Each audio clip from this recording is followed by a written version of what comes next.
come to notices of motion. Does any member wish to give notice of motion? Distribution of RDP houses, specifically in Illovo, KwaZulu-Natal, where up to 15,000 rand must be paid over to councillors before the keys to the so-called free houses are released. Thank you. Next.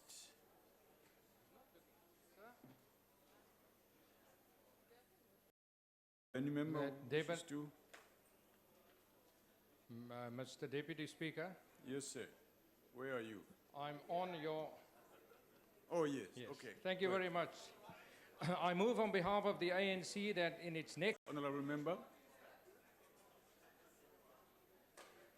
Thank you, Honourable Deputy Speaker. I move on behalf of the Freedom Party that at the next sitting of this Honourable House, the members deliberate on the issue of the effect of trading in alcohol on Sundays and the impact of unregulated trade in alcohol generally on the social fabric of society and the impact. It's the potential food shortages facing South Africans due to the number of commercial farmers leaving the profession while others establish new ventures outside the country. I thank you. Thank you. Honourable Kubisa.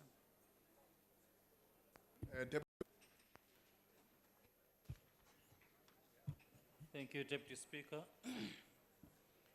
Be implemented to remove barriers to food security and to reduce reliance on food imports. I so move. Thank you. Yes, honourable member. Thank you. Thank you. Yes, honourable member. Thank you, Deputy Speaker. I rise on behalf of the EFF that in its next sitting, the House debate measures to ensure and monitor transformation and equity in the workplace without offering incentives to companies. Thank you. Thank you. Any further notices, honourable members? Yes, honourable member. I hereby move on behalf of the Democrats that at its next sitting, this House debate the regulatory and commercial impediment. Economic freedom fighters, which is the government in waiting, that in its meeting, the House debates causes and possible solutions to the high levels of dropout rates of primary and secondary schools in South Africa. Thank you. Thank you. Yes, honourable member. Thank you, Deputy Speaker. I rise on behalf of EFF that in its next sitting, the House debates the importance of government ensuring that all goods and... Yes, honourable member. Thank you, Deputy Speaker.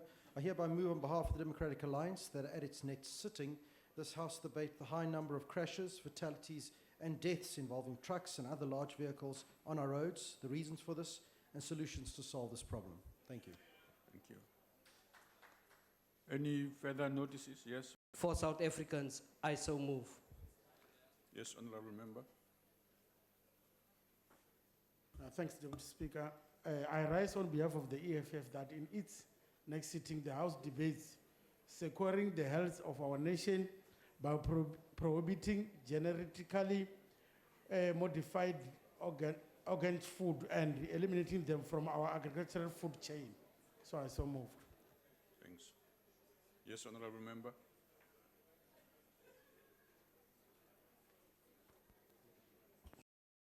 Thank you, Deputy Speaker. I hereby move on behalf of the DA that this House debates the illegally occupied and unoccupied government houses. I so move. Yes, honourable member.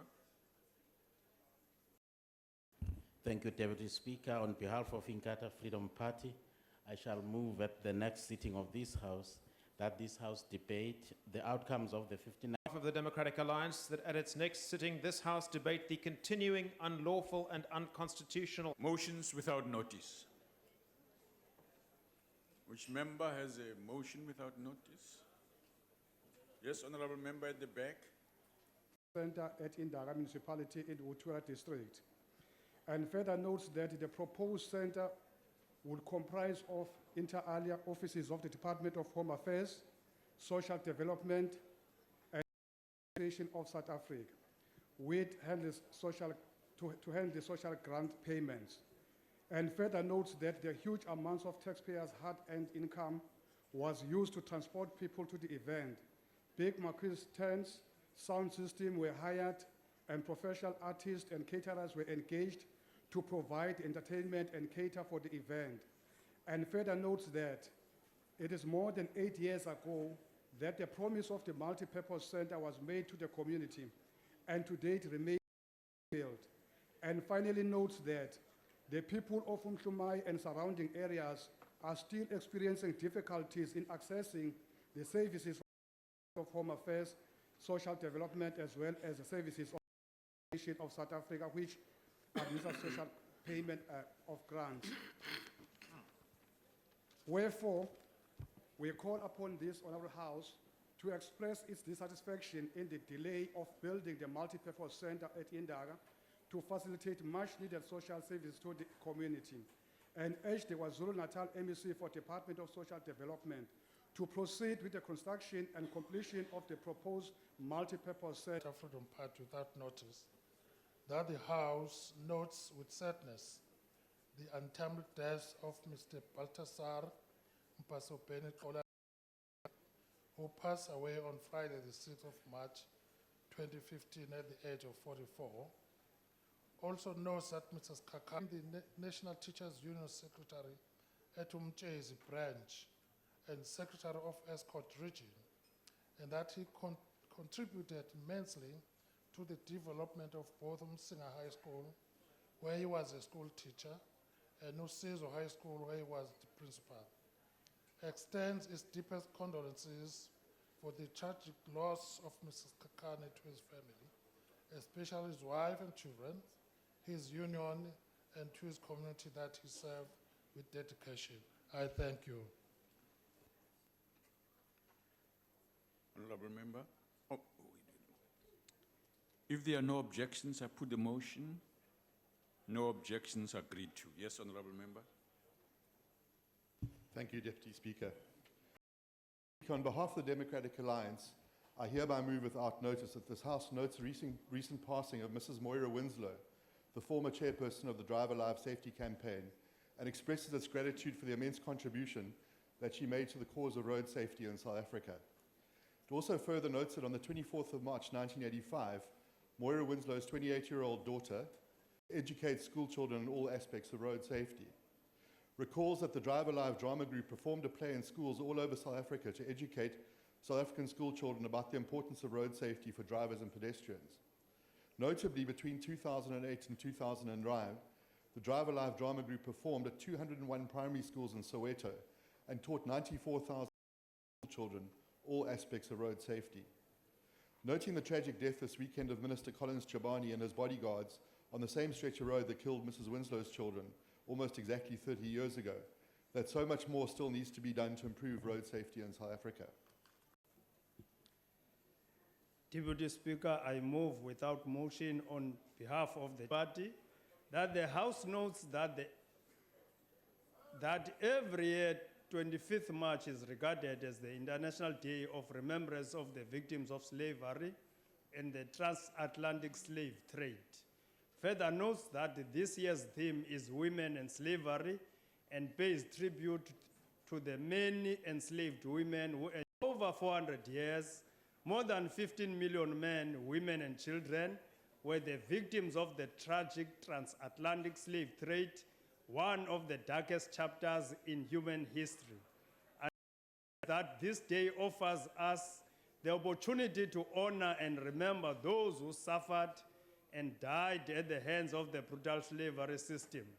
Recognizes that this day also aims at raising awareness about the dangers of racism today, and calls upon civil society, government, religious formations, and parliament to commemorate this day, also in support of the struggles against another slavery, is the human trafficking of women and children. Thank you. If there are no objections, I put the motion. No objections agreed to. Yes, Honourable Member. Thank you, Deputy Speaker. I rise on behalf of EFF to move without notice that the House notes that while they face the same dangerous and life-threatening conditions, firefighters under the Working on Fire program are faced with terrible working conditions. Note that an average working on firefighter works 7 days a week, 9 hours a day, with overtime that often goes unpaid, and some have been temporary employees for many years. Note that the average firefighters earn almost 5 times more than working on fire program firefighters for the same job. Note that an average firefighters earn over 8,000 per month, while working on fire program employees earn 86 rand a day, about 1,800 a month, half of which goes to transport. Note that working on fire was set up in 2003 and was introduced as a living wage across all sectors in society, harshly all those that mistreat workers and take advantage. Antibody that once in the human blood grabs hold of an infecting virus and deactivates it. Also notes that the breakthrough is possible because of the work completed by the California Institute of Technology's Nobel laureate David Baltimore, work funded in part by Bill Gates in what has become known as gene replacement therapy, and further notes that the idea of turning a high-level science breakthrough into a therapy that can be applied on a mass scale came from the University of Pennsylvania virologist Philip Johnson. Acknowledge that the successful translation of what is a monumental breakthrough in science has a potential of preventing viruses, AIDS, Ebola, malaria, hepatitis, and other diseases, and calls on the South African government and the private sector to invest more in the development of our medical science community and create many more opportunities for them to benefit more fulsomely from discoveries made elsewhere. I thank you. If there are no objections, I put the motion. No objections agreed to. Yes, Honorable Member.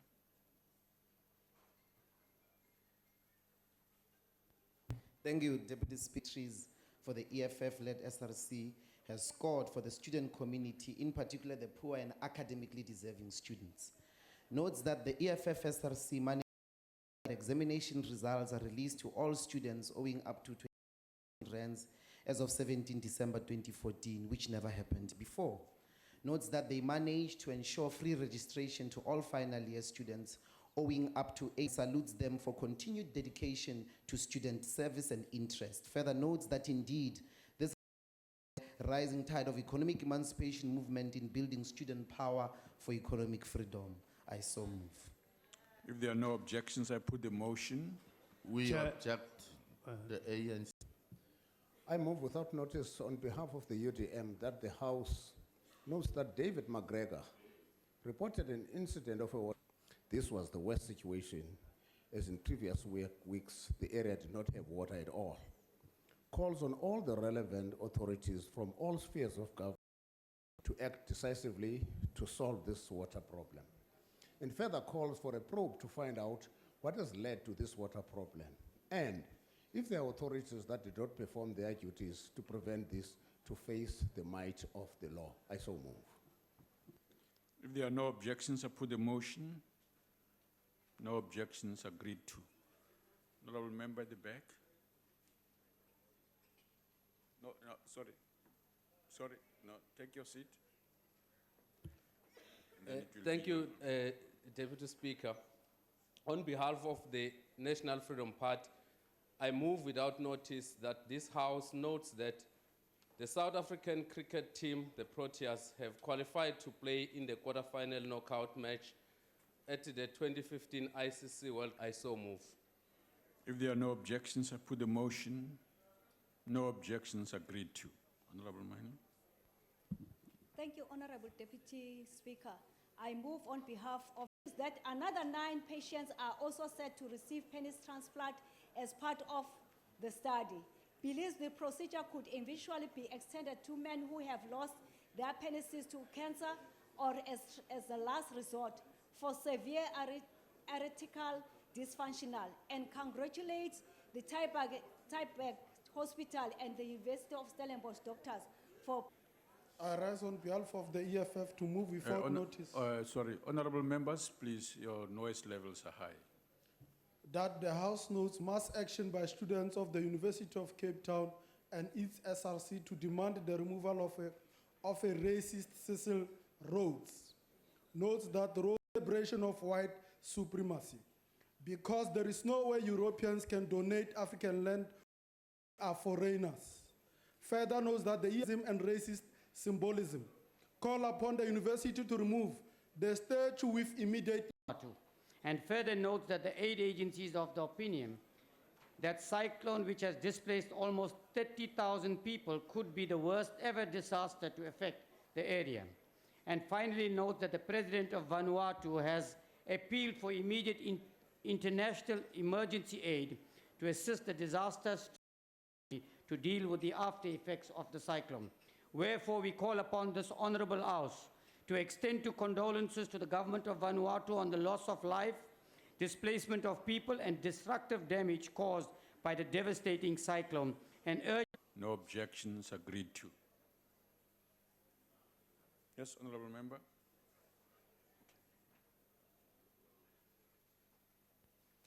Thank you.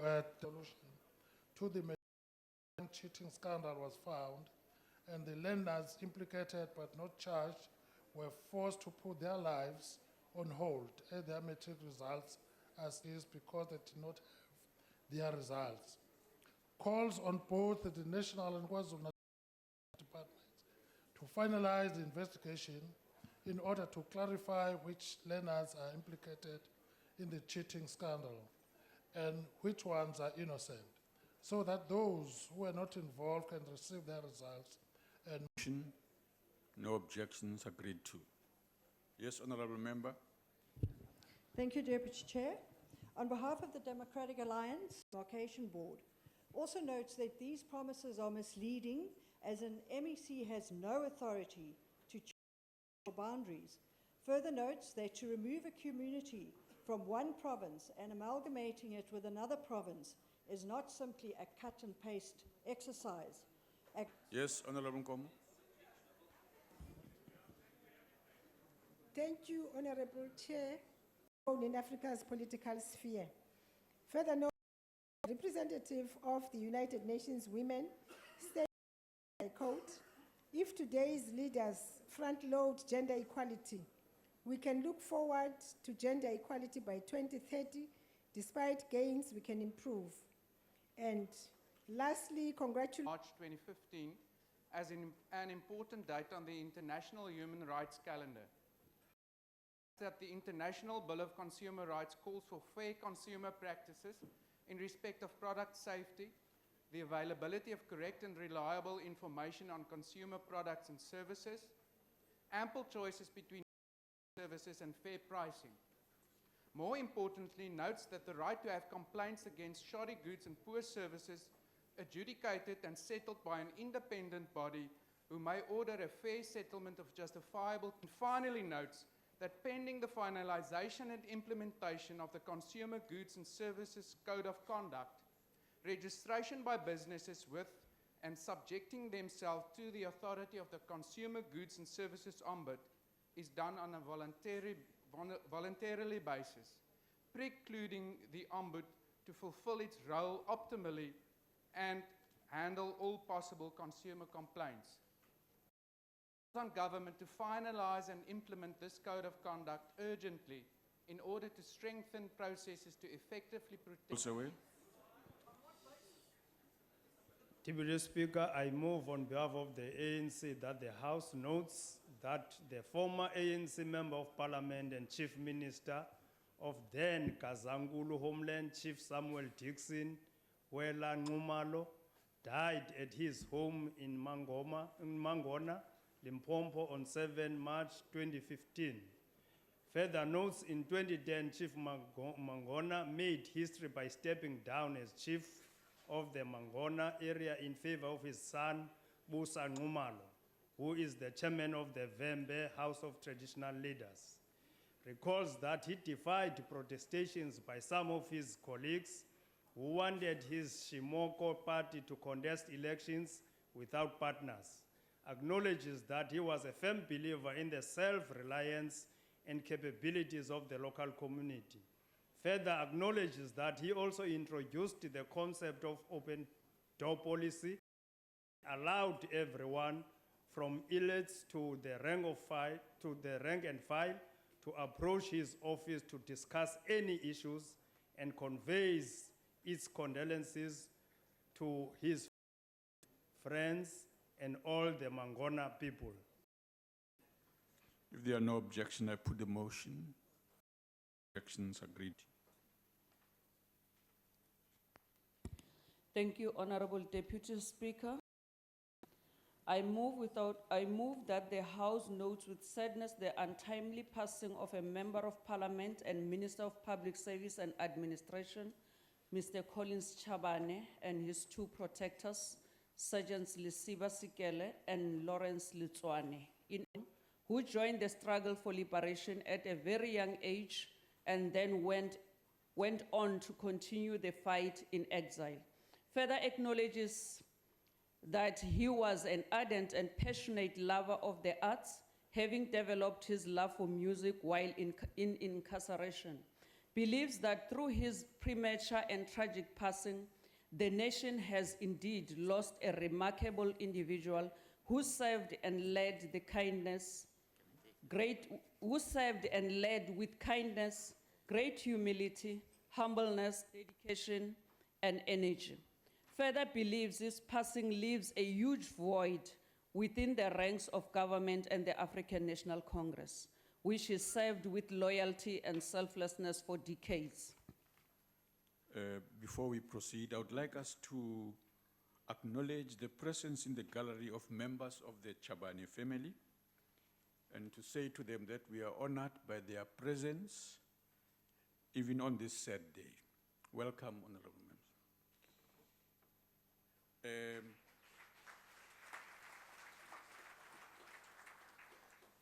We now call on Honorable Matloe.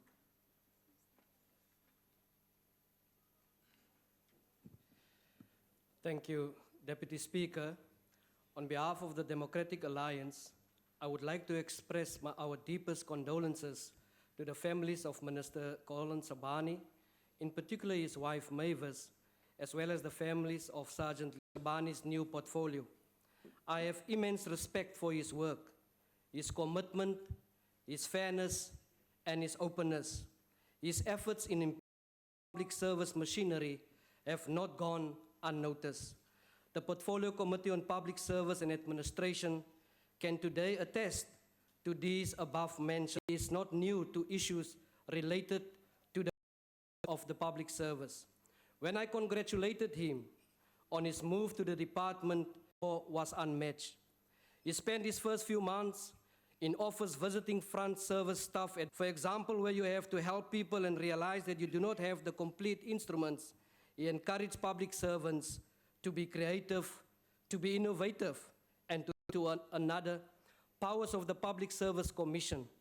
He would listen carefully and respond by saying, there are quite a number of issues mentioned here today.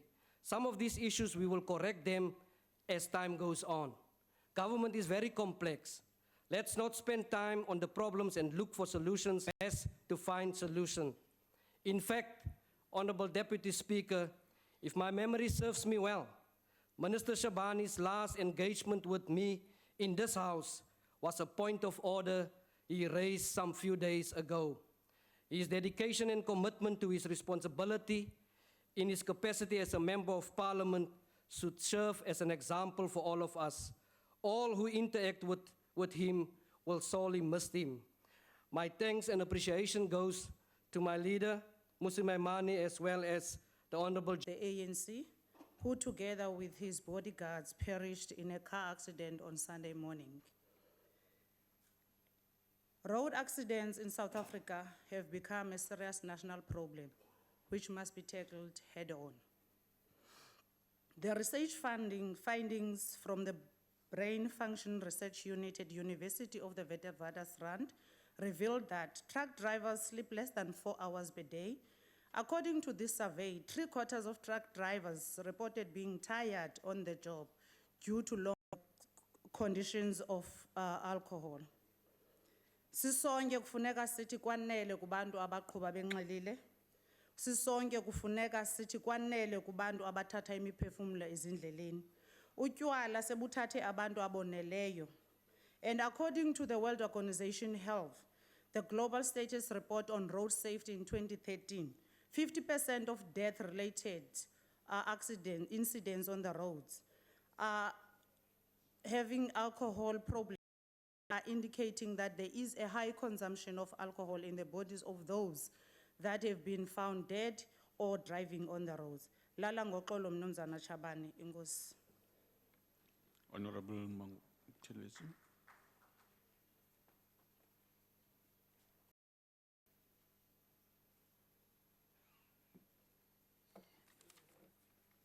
Honorable Speaker, honorable ministers and honorable deputy ministers, honorable members of the Assembly. South Africa has been profoundly shocked by the sudden and tragic passing of the Honorable Minister Collins Chabane. When we awoke, the news of the accident on Sunday morning, it seemed that something so terrible could befall one of our esteemed colleagues in this House. But as the painful fact continued to make headlines, it became clear that a time of mourning was before us. Now, in this House, we have the opportunity to stand and honor Minister Chabane, to praise his commitment to governance, and to express our appreciation for all he did in the service of this country. On behalf of the IFP, and particularly those in our caucus who worked with Minister Chabane during his most recent tenure as Minister of Public Service and Administration, I express our condolences. I express our condolences to the Chabane family, both here and his extended family, to His Excellency the President of the to our colleagues in Parliament, and to the African National Congress. Minister Chabane was an asset to South Africa's cabinet, and his contribution to the governance of our country will be missed. Having served the presidency as the Minister of Performance Monitoring and Evaluation, Minister Chabane understood the challenges of government and what was required to meet them. He served his country both before democracy and since playing the role given to him by his party. He was faithful to the ANC and must be commended for his loyalty, and he paid his price for his commitment to the struggle. In 1994, he began serving in the Limpopo legislature and entered Parliament in 2009. I shall miss his participation in the debates of the National Assembly. We were on different sides of the House, but we respected one another and worked well together, and I'll miss his humility. We in the IFP are deeply certain that a road accident has claimed yet another valuable life. This happens all too often on our roads and brings tremendous pain to our country. Today, we pay tribute also to Minister protectors, his relatives, next of kin, and the ANC, which he served for many years. The NFP wants to convey condolences to the families of his VIP security officers. When he was nearing his departure, the Apostle Paul wrote and said, "We are all mourning. South Africa is mourning. Their death is a loss to all of us." Minister Chabane was indeed a freedom fighter and a true patriot. From an early stage, together with others, he made a choice not to sit back, but he decided to fight for the liberation and the suffering in the hands of the oppressors. He served as the MEC in various. He used his skill and expertise to give direction. May his soul and those of his protectors rest in peace. Thank you, Madam Speaker. The Honorable Wolomisa.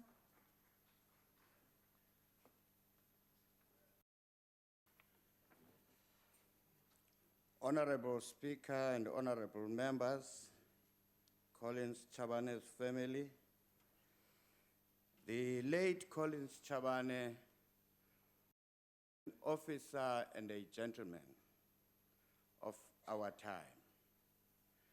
I'm speaking of a man that was a thinker and a strategist.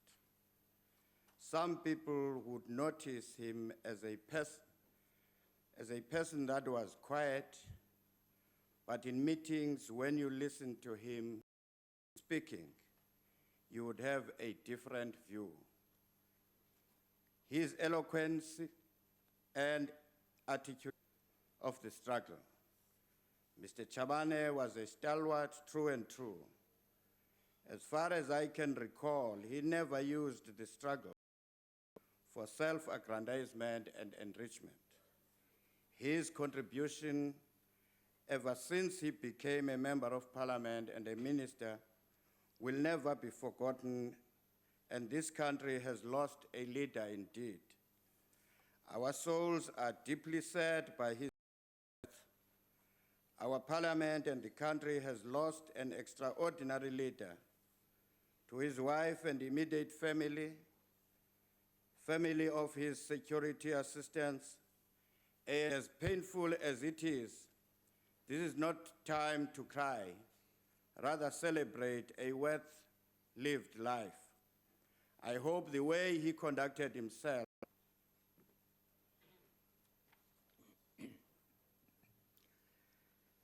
Speaker, the Freedom Front Plus did from time to time to establish whether they had reached their goals. It was a serious effort from his side to make government more effective. If you summarize, I think his political life and talents were devoted to the care and betterment of others. I wish to express the sympathy of the Freedom Front Plus with his family and with the government with his loss. Speaker, hierdie is nie die tyd of die plek vir 'n debat oor verkeersveiligheid nie. Soos baie van ons ry ek vanweë dinge baie in die nag. Ek sien geen of min verkeersbeheer na werksure en in die nag op ons paaie. Die gevolg is al meer byvoorbeeld vragmotors en motors met net een lig of geen ligte nie, soos verkeersreëls geïgnoreer word. Die huis by ander geleentheid hieroor moet praat, want dit gaan nog selfs soortgelyke onderwerpe. Namens die Vryheidsfront wil ek graag oordra. At the untimely death of Minister Collins Chabane, like his beloved family, the ANC and the people around the country made the most telling point of all, just in TV interviews, that Comrade Collins repeatedly urged his family to keep in mind that he was in government and therefore never to do anything that would besmirch his name. He did not use his government position to gain wealth or fame by whatever means. He valued integrity above everything else. That is what made him so special and so different. In government, he stood out as a towering figure. He had it all, and now he is gone. We needed him. The country, we understand that they are all inconsolable at the moment, but they will regain hope at all and themselves. I must say that I knew him very well. And if I were to go back to 1990, The Honorable Mishwe. And passion. When I got the news about Mr. Chabane's tragic death on Sunday morning, the first thing that came to my mind after the initial shock was, life is very short. Speaker, I was with the late Mr. Chabane on Friday evening, the 13th March, at the 5th Global Fund for Jesus annual banquet in Sandton, where he was scheduled to speak on behalf of government. He did not use his prepared speech at all. He told attendees that he was a committed Christian and an active member of his church. He further said that his family policy, which his wife often reminded him of, was to be at church first before attending to any business on Sunday, and that as a politician, he would like to be involved in an initiative like Global Business Roundtable that is committed to bringing about social transformation. We regret that he left before he could be involved with this initiative. Honorable members, life is indeed very short. Scripture say, and I quote, "You do not even know what will happen to you." Now is the time to find out more about how to attain salvation that is found through Jesus Christ. Our colleague left us unexpectedly. We who remain should not only continue with the excellent political work he was doing, but let us To speak after the Reverend. Honorable Speaker, as AIC, we join the nation in conveying condolences to the Chabane family, relatives, friends, and his organization for the death of this humble son of. He was always for the pure and for the grassroots level people. The mere fact that he died together with his bodyguards is a symbol of his humbleness and his connection to the grassroots people. He had to wait to be put on the same his bodyguards by the death, which is the leveler. Chabane's family, relatives, themselves as bosses of the roads. That cannot be correct. The attitude, their view of William Shakespeare when says, I quote, the evil that men do lives after them, and the good is often interred with their bones. People will be running up and down, trying to hide. May the soul of The Congress is blessed with true warriors, and Minister Collins Shabane was one of them. You end up asking yourself, really, Mr. Collins Shabane was one of those people by Loring. Nkila rannar leka fara, when Honorable Toyama, we enjoy 5 years ago, how boy. And that Aleka Maraka was got Chabane, the village of Shkundu, which brought him up, government, and the party to which he belonged. Firstly, as a freedom fighter, Comrade Chabane set a good example of loyalty, discipline, hard work, humble, in short, immense impact negatively on these processes, and that there could be a speedy resolution to their negotiations. We also want to pass our condolences to the families and colleagues, Sikele and Linswane, who, as protectors, work long hours, ensure that their principals are safe and well, able to do the carnage on our roads. For road accidents do not only cost lives, they also cost the economy. We believe there is no reason why a demerit system should not be introduced to ensure that those who are not fit to rest in peace. Thank you. The Honorable Deputy Minister of Health, Honorable Joe Pasha. Collins Shabane, comrades and friends. A huge baobab tree from Chikundu village in the northeast of South Africa and Limpopo province has fallen. Even though he was small in body frame, Comrade Collins was a political baobab tree. I'm one of those who often complain to him that while some of us have to always watch our diet whenever we're eating, he would just load a big pile of pap and meat and devoid with no fear of any repercussions, unlike those some of us unlucky ones.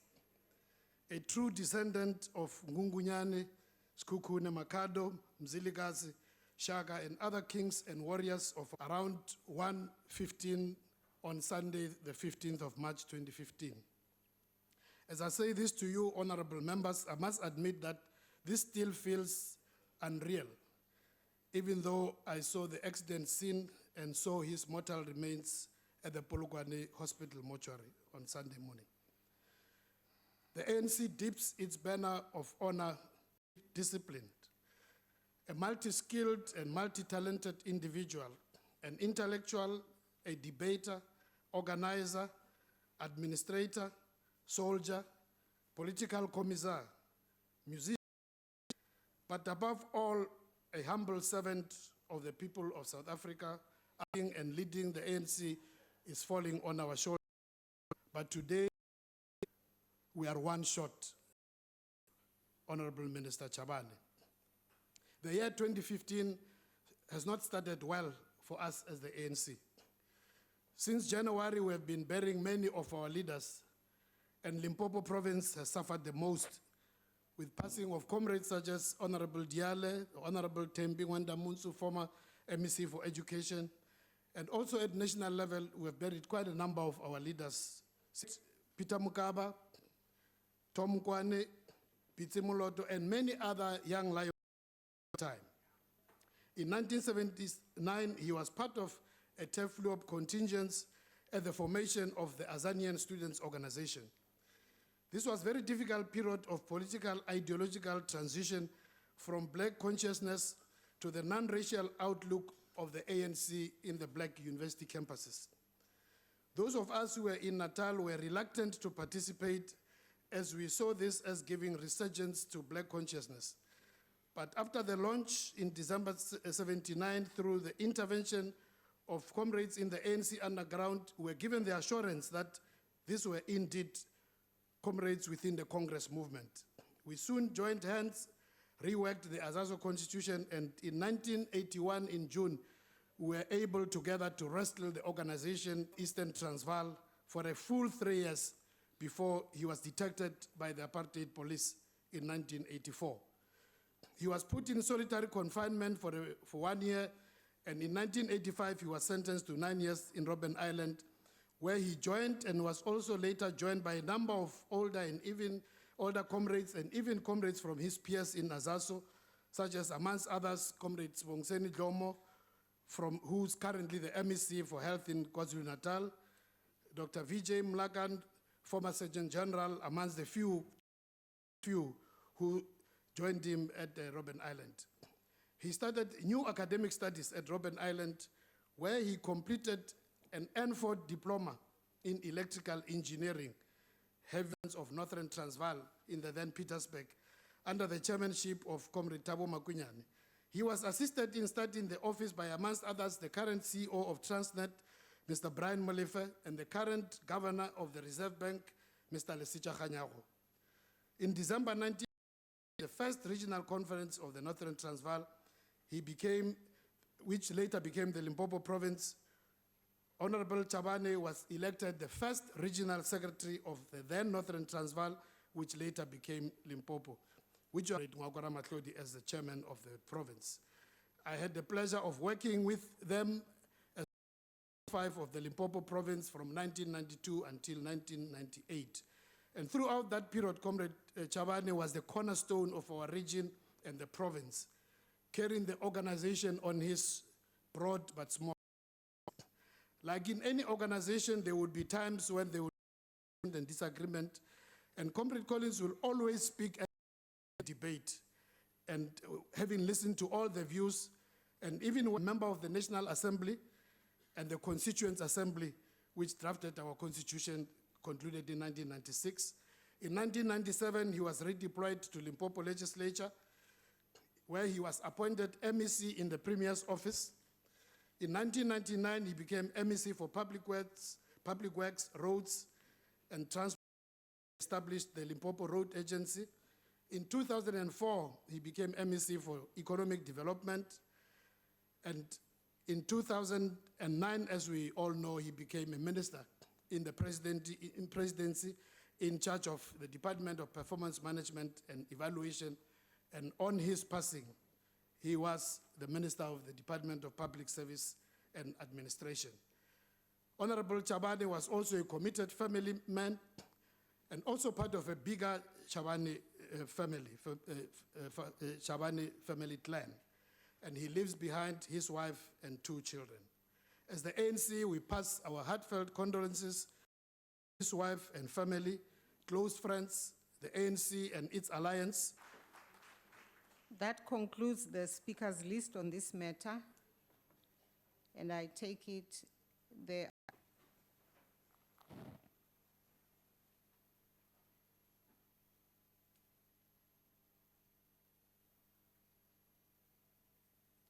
Thank you. Seated. the presiding officers associate themselves with the motion, and the condolences of the House will be conveyed to the family of Minister Chabane, the families also of Sergeant. Ongoing decline in the so-called quality reporting in the Cape Times. The desperate and intimidation tactics of the DA and its provincial government must be condemned by those who value our hard-won freedoms, including the freedom of media and independence of the press. This virulent and manipulative apartheid style, which seeks to dictate to the editorial content of the Cape Times by stealth, is just the latest of many attempts to silence the papers and others who disagree with DA. Recently, the DA complained against the former Sowetan journalist Anna Weeks and removed her from its media list, reporting unflattering of the party. The DA-led... The Mayor of Cape Town had a long-standing commitment which you could not cancel for a meeting where she was given only 3 days' notice. She communicated availability with the minister's office and added that she would be sending the mayoral committee member for human settlement, Councillor Benedict. Upon the minister's arrival, she was asked to leave. The minister personally blocked her from taking part. This is not the first time that Minister Sule has abused her powers to be an obstacle to the delivery of houses in the city of Cape Town. The government. His father died of septicemia aspiracy pneumonia, which is a disease linked to the mining operations. He had worked for this mine since 1982 as a boil maker. Any life-changing benefits. Many of our people enter the mining sector as healthy employees and only degenerate in their health conditions as the years progresses. Thousands of mine workers around the country suffer from mining-acquired diseases such as tuberculosis, arthritis, and many other mining-related diseases. Our people are not even compensated under the circumstances, and the ANC government is doing nothing to protect the mine workers. Many of the mining companies in South Africa do not adhere to occupational health safety standards. Honourable Member, your time. Ensure that refugees and asylum seekers are managed and documented efficiently, and movement of persons in and out of the country, integration, and a responsive system with much reduced fraudulent activities. I thank you. The IFP. Thank you, House Chairperson. To the education process, the teachers are abandoned by their government. With this attitude towards teachers, it is no wonder that men are living and others are turned away from becoming teachers because they see discrepancies between what government says and what they experience in reality. I thank you. The NFP.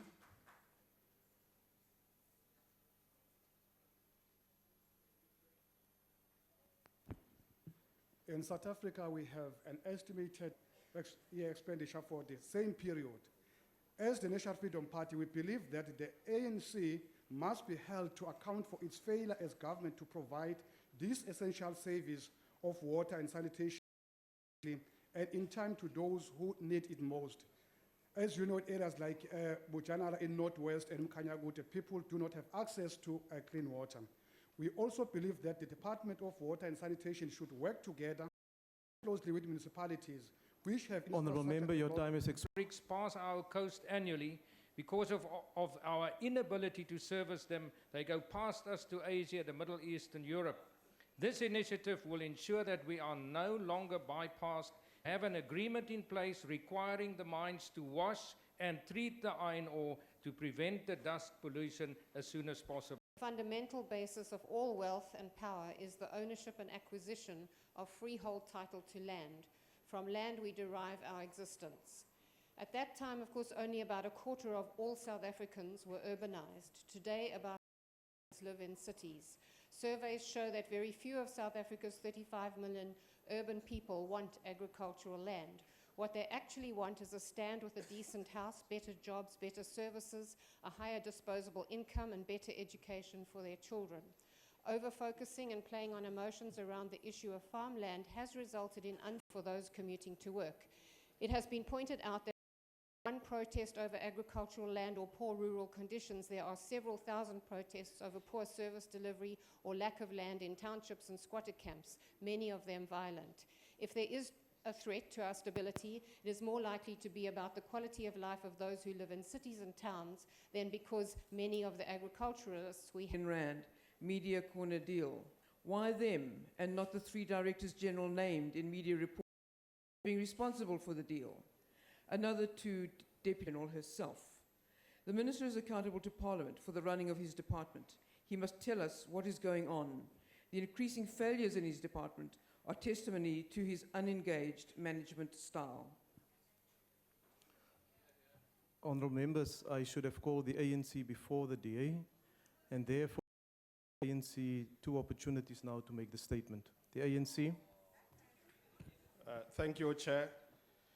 In order to ensure that we fully utilize the wonderful natural resource scientists, engineers, technologists, and industrialists, it is for this reason that we recognize the importance of the annual Skyfest, which will be held in Grahamstown from Wednesday 18th March to Tuesday 23rd March 2015. This event is designed to stimulate and encourage our young people to take up careers in science, technology, engineering, and mathematics. The festival includes a high-profile lecture program which provides a wonderful international flavor, successes in bringing in some of the world's most esteemed scientists, as well as South Africa's young researchers, to celebrate science and to promote the inquiring minds of our children. Lectures are workshops of fun, hands-on activities that enable visitors to immerse themselves in the practice of science. Activities for learners are related to the revised national curricular statements of scientists. Honourable member, your time is now expired. Thank you, Chair.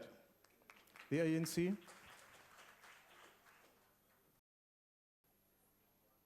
The ANC.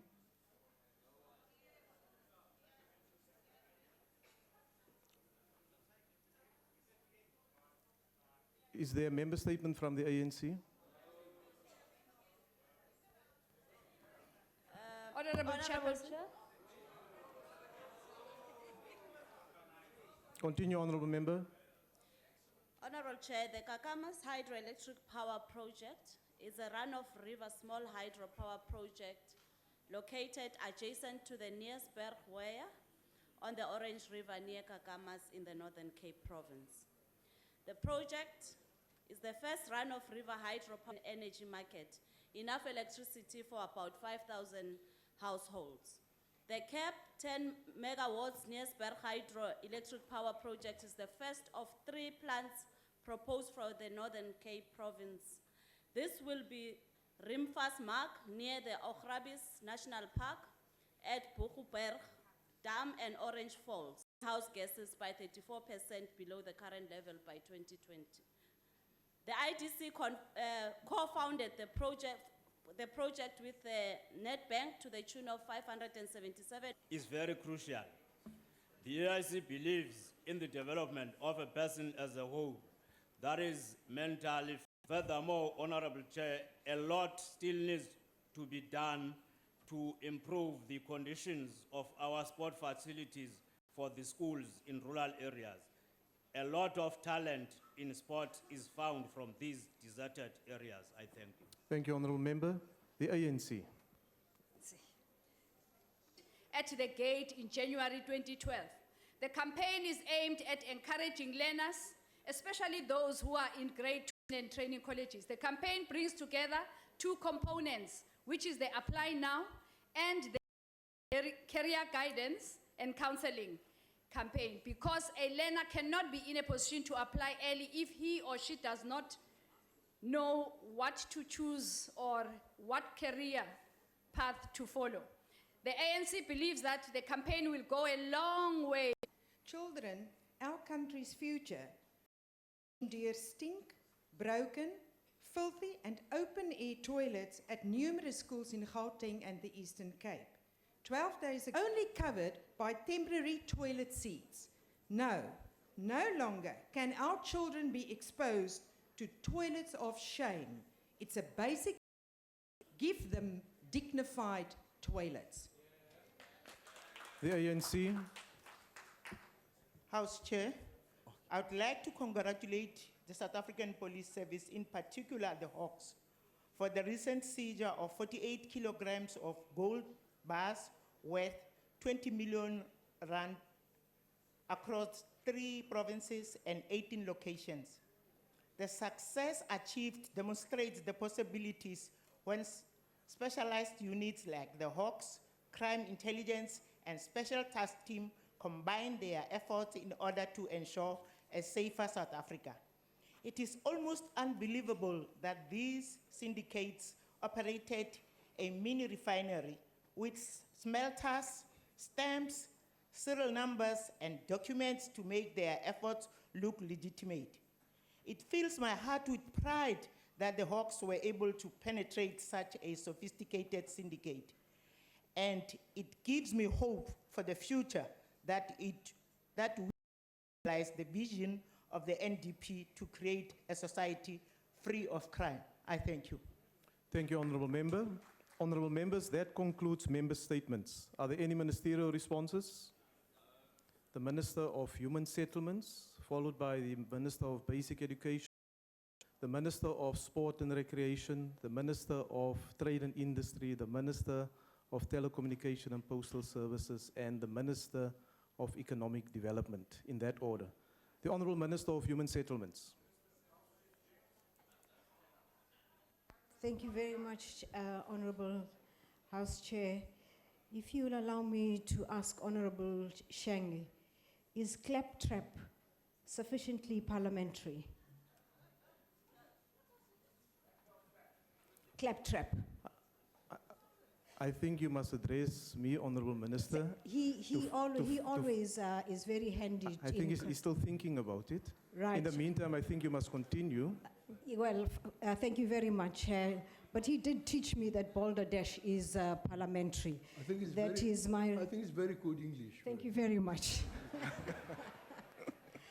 So that is my answer to the Honorable Ghana. What you just said is claptrap. And the confusion that exists in the Western Cape between the building of houses and attending a meeting have called indicates why we actually have such a huge backlog of houses that are not built for our poor in the Western Cape. I called this particular meeting, and it was specifically for nobody else can elect a mayor except the mayoral committee itself, not anybody else. And I wanted to see the mayor, not a representative, because I can decide who I want to see as a minister, not you, not you. Order, Honourable Members. There are rules and procedures in this government, and I wanted to see the mayors on very specific issues to do with their expenditure, and mayors, not representatives of mayors. The DA is very abusive of their powers. The mayor is never available for any meeting that is called. That is why we have such poor delivery of human settlements in this province. Moreover, the Minister of Finance has just indicated to me that we should investigate this wasteful expenditure. How a member who is informed that she is not gets onto a plane to go to Johannesburg to attend a meeting where she is not invited Honourable is Minister, wasteful expenditure. Your time Thank is you very now much. expired. Thank you. The Honourable Minister of Basic Education. No, thank you, Chair. There were 2 questions. Order, Honourable Members. I'm sure you want to hear response to the The statements you've first made. one relates to Mr. Mpujani's issue around teachers who have pensions due. We've agreed with the Minister of Finance to say if you could give us specific cases so that we can deal with them, because indeed we agree with you, to be extremely cruel, get people to serve the state, and when they have to get their pensions, they have difficulties. So we're not aware of those cases, but please give us specific references, we'll attend to them. The other one, Chair, related to sanitation problems that were exposed last week in the newspaper, which indeed we agree that it's highly unacceptable. In our last CEM last week, we did give all provinces, so it was not only Gauteng, through our monitoring, we have a full data of all of toilets which are non-functional, which are dirty, in all provinces and agreed with MECs that they should ensure that these matters are being attended to, and there is an ongoing maintenance plan around sanitation and toilets. So it's being attended to, and we do hope that all the provinces, so it was exposed in Gauteng, but it is a national problem that we're attending to. Thank you very much, Chair. The Honourable Minister of Sport and Recreation. Well, I don't have to respond, Honorable Chair. I just stand to humbly accept the accolade I got from the Honorable Member for a good work we are doing. Just want to say we are forever will remember what you said and keep up the good work like you actually said. Secondly, I'm very disappointed that none of the motions support our boys for tomorrow. So I rise here to all support Protea Fire for tomorrow. Thank you. In fact, Honourable Minister, the House adopted a motion without notice to support the team for tomorrow. The Honourable Minister of Trade and Industry. Thank you, Chairperson. Chairperson, the 9 billion plus investment in the dedicated oil and gas terminal in Saldanha Bay is a product of Operation Pakisa, which was an attempt to bring in the methodology of big fast results from Malaysia, and the first exercise was in terms of the ocean economy. This exercise identified the potentiality to increase the contribution of the ocean's economy from the current 54 billion rand and 360 jobs to 177 billion rand, more than 3 times, with 800,000 to 1 million jobs. And within that, and within the exercise of Operation Pakisa, we reached an understanding that in fact terminals that are devoted to the servicing of oil and gas rigs can yield significant returns in terms of jobs, in terms of income to the country, in fact much more than simply servicing vessels that come with exports and imports into the country. And that was the basis that we reached in Operation Pakisa, that we need to make that investment in Saldanha. Let me just say that the DTI is committed to working to make that particular SEZ a success, to addressing any of the problems, including the ones mentioned by the Honourable Koornhof, and also many other developmental issues to make that a success. We know that there are oil and gas activities taking place along the west coast of Africa, and Saldanha is well positioned to gain advantage from that. But there are also oil and gas activities on the east coast, and we are working to identify, for example, Richards Bay, which has been seen as a potential servicing of vessels, that we're looking to develop another facility to service the oil and gas industry on the east coast. I'm sure that this is a very, very significant investment that will yield important results in the future. Thank you very much. Thank you, Honourable Minister. The Honourable Minister of Telecommunications and Postal Services. Thank you, House Chairperson. May I just respond to Honourable Sheen and correct what she has just said? What we advised Honourable Sheen was that, njenge-ministry, akuthina esiqondisa izigwegwe emnyangweni. Umsebenzi wokuqondisa izigwegwe ngokomthetho ubekwe ngaphansi komqondisi jikelele.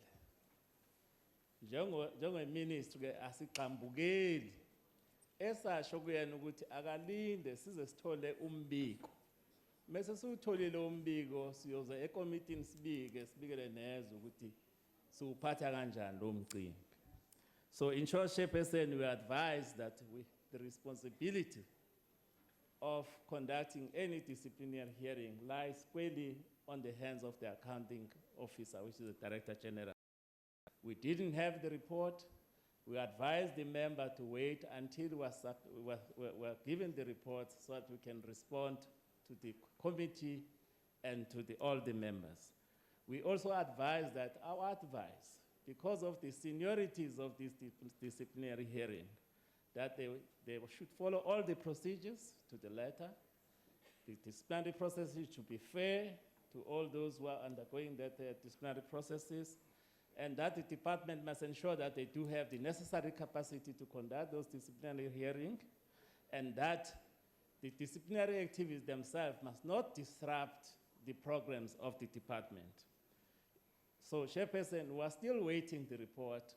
As I don't have the report from the department, all what have been speculation in the media, until we have such report, then we cannot comment on the outcomes of those disciplinary hearings. Thank you very much. Thank you, Honourable Minister. The Honourable Minister of Economic Development. Thank you, Honourable Chairperson. The Honourable Coleman spoke of the Kakamas hydro project, and I'd like to emphasize how important this is. It illustrated, I visited the plant in Kakamas about 3 Sundays ago. Honourable members, over the last 15 months, we've launched about 33 solar or wind. An approximation of what that means. It's roughly the installed capacity of a Koeberg nuclear power station. It also emphasized the important role of the IDC. They emphasized the importance of infrastructure, the focus of government, the importance of renewable energy, and the Decision of question on second reading, division of revenue bill. Honourable members, I remind you that after the debate on the second, are there any objections to the division of revenue bill being read a second time? I now put the question. House Chair. Yes, Honourable Member. The Democratic Alliance requests the opportunity to make a declaration.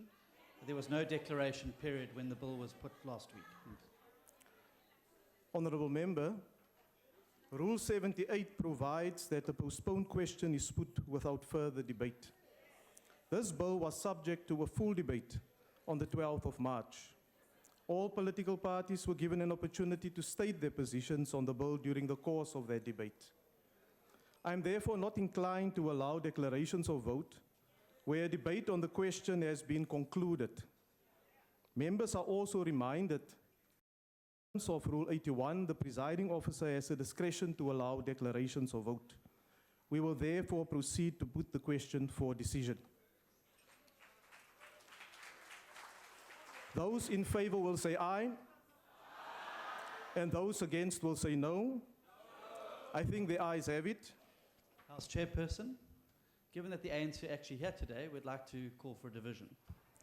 A division having been called for, the bells will be rung for 5 minutes.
When requested to do so, members must simply indicate their vote by pressing the appropriate button below the yes, no, or abstain signs. If a member, are all members in their allocated seats? Voting will now commence.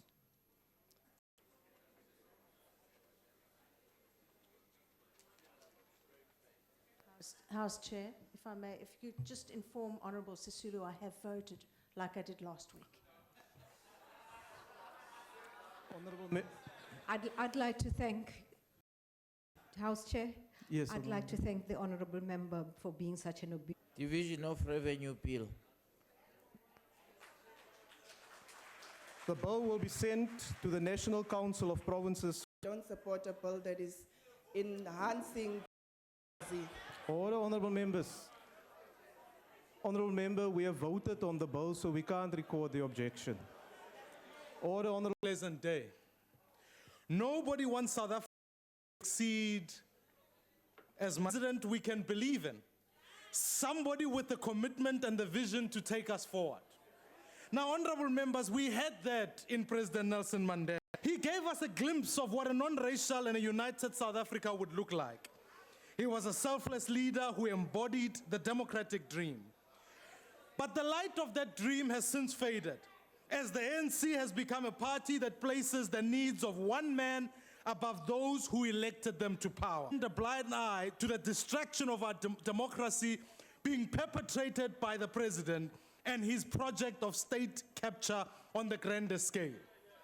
It's on a day like this doing everything possible to evade the 783 counts of fraud, corruption, and you will vote for a thief, a man who stole the people's money to build his 246 million rand home.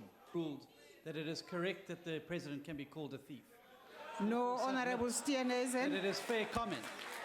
Honourable Steenhuisen, can I say the following to the Honourable, the Leader of the Opposition? Honourable Member, you know that it is unparliamentary to call a member who is in this House a thief. Can you please, opposition at the present moment? Can I finish with the Leader of the Opposition? Honourable Maimane? Madam Speaker. On that matter. Madam Speaker. Honourable Maimane, any way of communication. So until we have that, we need you to stick by the rules of the House, and it is unparliamentary. You are not losing time. You are not losing time. That time is going to be given back to you. That much I can make sure. So please, honourable language. On a point of order, Chair. What is your point of Yes, Chair. I'm point of rising order? on Rule 70. And by any court, especially when it has not. This House is run by its own rules and internal arrangements by another arm. Honourable Speaker, may I address you? No, because I've not recognized you for a start. I'm asking for recognition, Madam No, but you are on your feet already. Honourable JJ, take your seat. And I'm asking everybody else to take it until I start recognizing people. Only they rise. I'm going to start with Honourable Malema. Honourable Speaker, you are wrong because just to remind you that these members here of the EFF, according to your rules, were suspended. And the court ruled that there is exactly to what you just said. So, legislature here is not above the constitutional court because these rules have an absolute freedom of speech. So that is inconsistent, Honorable Speaker. Please protect the Constitution more than even these rules, because the Constitution is above these rules. Honorable Malema, let me first correct you on the, and yes, constitutional principles and what we ourselves actually formulate Constitution. Honorable Maimane, please proceed. Madam Speaker, may I address you, please? And so allowing us to debate it according to our rules. We can't sabotage ourselves every time we come together. Please, Honorable Maimane, please proceed.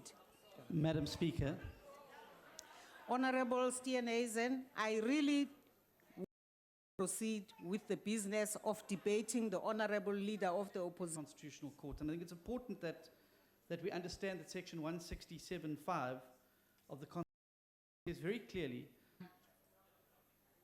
No, I want to recognize the Minister. Honorable Masuta. Reference made in an SMS that was circulated. The rules of this House or any precedents that may have been set for my money to be unparliamentary still stand. There is no court judgment of any kind, be it the Constitution, and Honorable Maimane, the onus on him whether to adhere to the rules of this House or not. It's as simple as that, Honorable Speaker. I humbly submit. Honorable Maimane. Honorable Speaker, I will self. In fact, more seriously, when the public protector exposed him, he dismissed her simply as an ombudsman and failed to abide by her remedial action.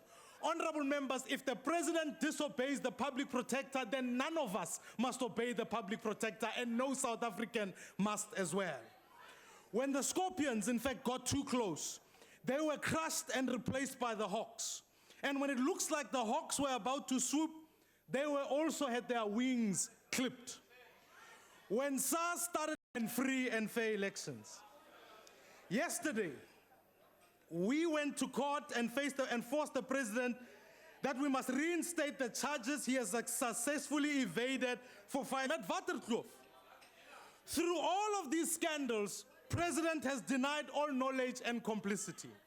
Honorable members, I'd like to call President Jacob Zuma, President, I did not know. President Angazi. Because when we asked him about upgrades to his own home at Nkandla, his response was, I did not know. I did not ask for the upgrades. And he did nothing to stop them. When we asked him about his friends, the Guptas, landing at Waterkloof, this was the president's response. I did not know, and he did nothing to stop it. When we challenged him about his failure to appear, but the president stood here and told the people of South Africa, I did not know and therefore did not act. So what exactly does the president know? He seems to have known nothing. In fact, even when Parliament was collapsing in front of his house, he did not act and did nothing. The real tragedy, honorable members, is simply this, that the longer President Jacob Zuma stays on the job, the more South Africans find themselves without a job. South Africa's economic growth for 2014 was a mere 1.4%, down from 1.9%. For 2015, it is projected to be 2%. This is in fact a far from the projected 5%, which the NDP requires. While President Zuma has blamed our economic failures on the global climate, sub-Saharan Africa in 2014 averaged 4.5%. Honorable members, when it comes to economic growth, leadership matters, and President Zuma has shown none of it. Since President Zuma assumed office in 2009, the number of unemployed South Africans has grown by 1.4 million people. Our unemployment rate today sits at 36.1%. Over 66% of those are young people. So, honorable members, here's the choice that we have today. You can choose to keep a man in office who steals from the poor. You can choose to keep a man in office who breaks our constitution to protect himself. You can choose to keep a man in office who laughs when parliament is being broken down. Or you can choose to vote with your conscience today.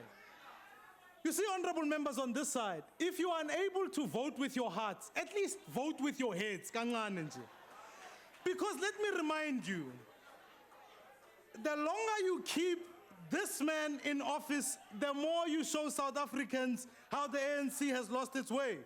Under President Zuma, your party has dropped over 210,000 votes since 2009. In Gauteng last year, you dropped near. This is, in fact, the beauty of our democracy. Every election is a vote of no confidence in President Zuma. And every election we hold shows that the people are losing confidence in the man you insist on propping up as president.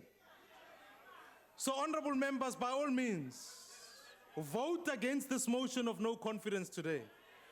Vote against your hearts and vote against your heads. Because know that your children will inherit an economy that is unable to provide them with jobs and support their families. They will look back and ask the question about this day and say, how did you let this thing happen? No, honorable members. Of our democracy lie in ruins. They will one day judge you harshly for what you are doing for doing nothing to stop this devastation. And know that the day is coming when the people of this country will vote you out of power. Honorable Speaker, Honorable Mulder. I raise on a point of order. What's the point of order? Honorable Speaker, I'm sorry to intervene. We've got two members at the back here. They are shouting the same slogan all the time, drugs, drugs, drugs. The one... Yes, Honorable Mulder, I'm still listening. The one has just referred to the Honourable Speaker saying, you are high, and I would suggest it's unparliamentary, and I ask you to withdraw that, and if their whips could please ask them to keep quiet and behave. In relation to that corner. Honourable Speaker. Honourable There is Speaker. a female choir almost every day. This side, Honourable. by Mafu and Mabe. Please. Honourable Mashabela, please take your seat. No, we are Honourable unable member. to hear important inputs by members. He's not. Honourable Sisulu. Thank you, Honorable Speaker. Honorable Speaker, I just need some clarity. The Honorable Mulder has said that one of the members there says that the Honorable member is high. He is high above the... So I don't understand what it is that No, is so Honorable Sisulu, please take a... Honourable Speaker, may I address you on a point of order? Point of order, Honorable Mulder. Honourable Speaker, I know the Honourable Minister is trying to make a joke. It's not funny. No, it's not. Honourable Speaker, a suggestion that an honourable member is on drugs while speaking in Parliament is unparliamentary. I suggest that you inquire from that member who said that and ask her to withdraw. You didn't to own up to having said the honourable member is high.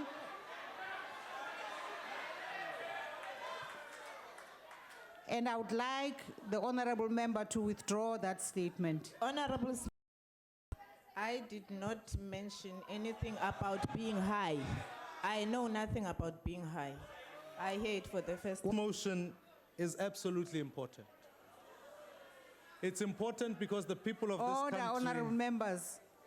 We want to hear the end of have an opportunity to decide on whether are their lives getting better under President Zuma or getting worse. All I can see is that here's a president who is willing to break every rule to stay of the people of this country.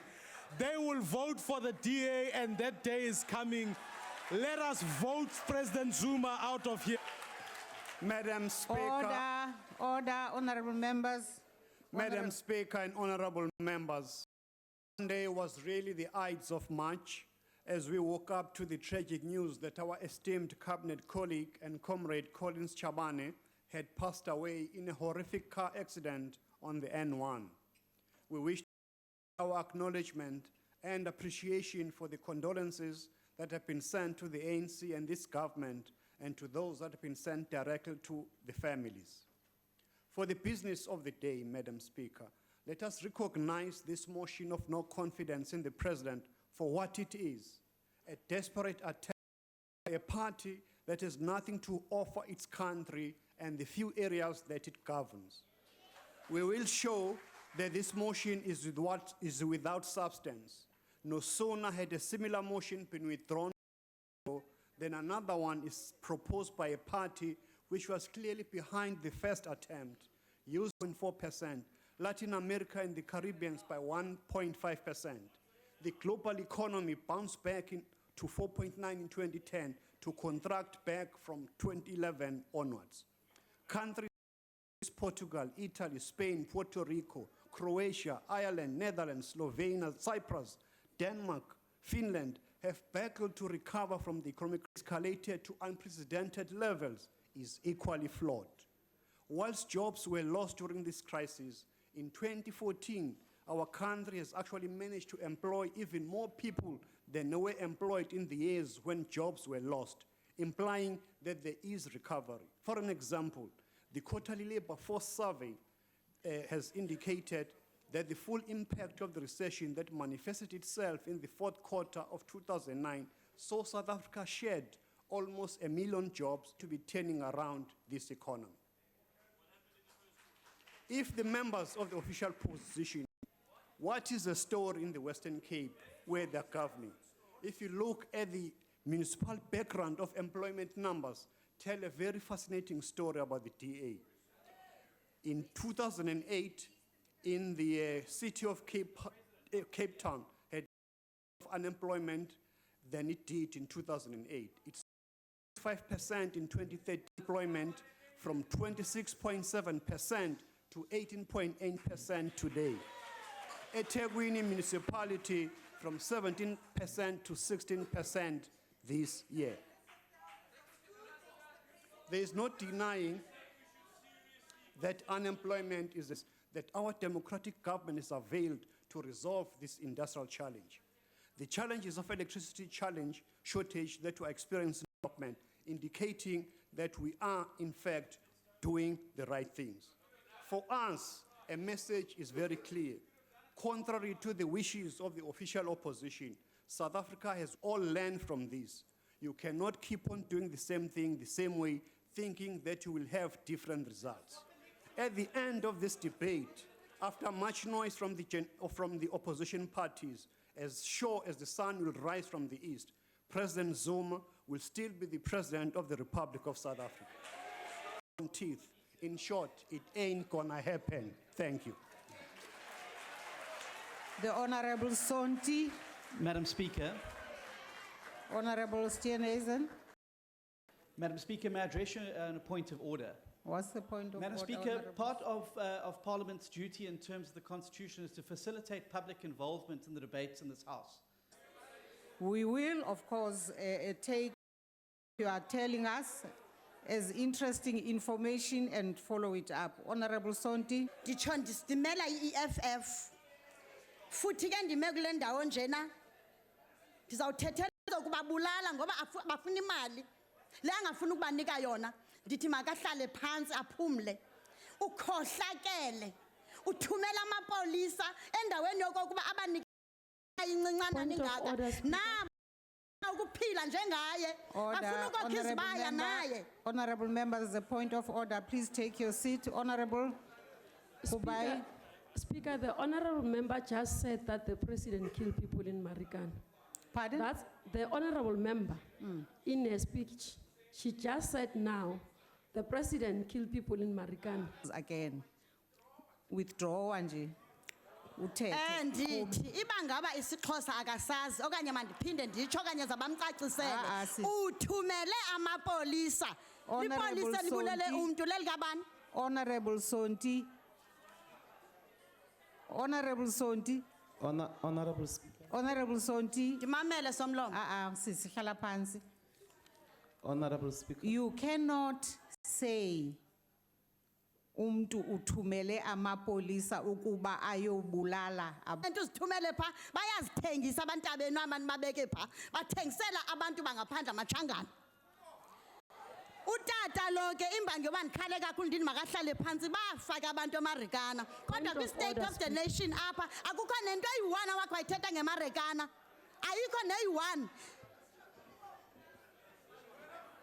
Futhi mandizonixelela uba nikhohlakele basakhalana namhlanje aba bafazi insana zabo bangazazi bazozondla ngantoni na. Nina niyadla nigcopha ibhotolo.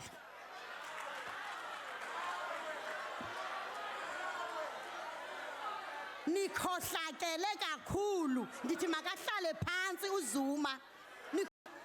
And as Honorable Speaker, Honorable Chief Whip, please, Comrade Mama Usonti, Rhoxisa le ndawo ithi Ndirhoxise iphi indawo ke le ngoku? ndawo ithi I didn't recognize you. Honorable Speaker, there are two things that I'm objecting to. Eyokuqala, usisi uthi upresident amachangana phaya. Ucho usisi. Okwesibini, Order. Honorable Maxine, I'm busy addressing Honorable Sonti. But Honorable Speaker, we can't allow Take the your chief whip of seat, the ANC Honorable distorting the Maxine. And saze ndirhoxe khani ithani mandingatsho okokubana iitoilets Sonti, ziyebiwa ziyathengiswa. Honorable eso statement. Udrowa kurhoxisa ne angeke ndirhoxise. Uba awurhoxisi, I now invite Honorable Nkomo.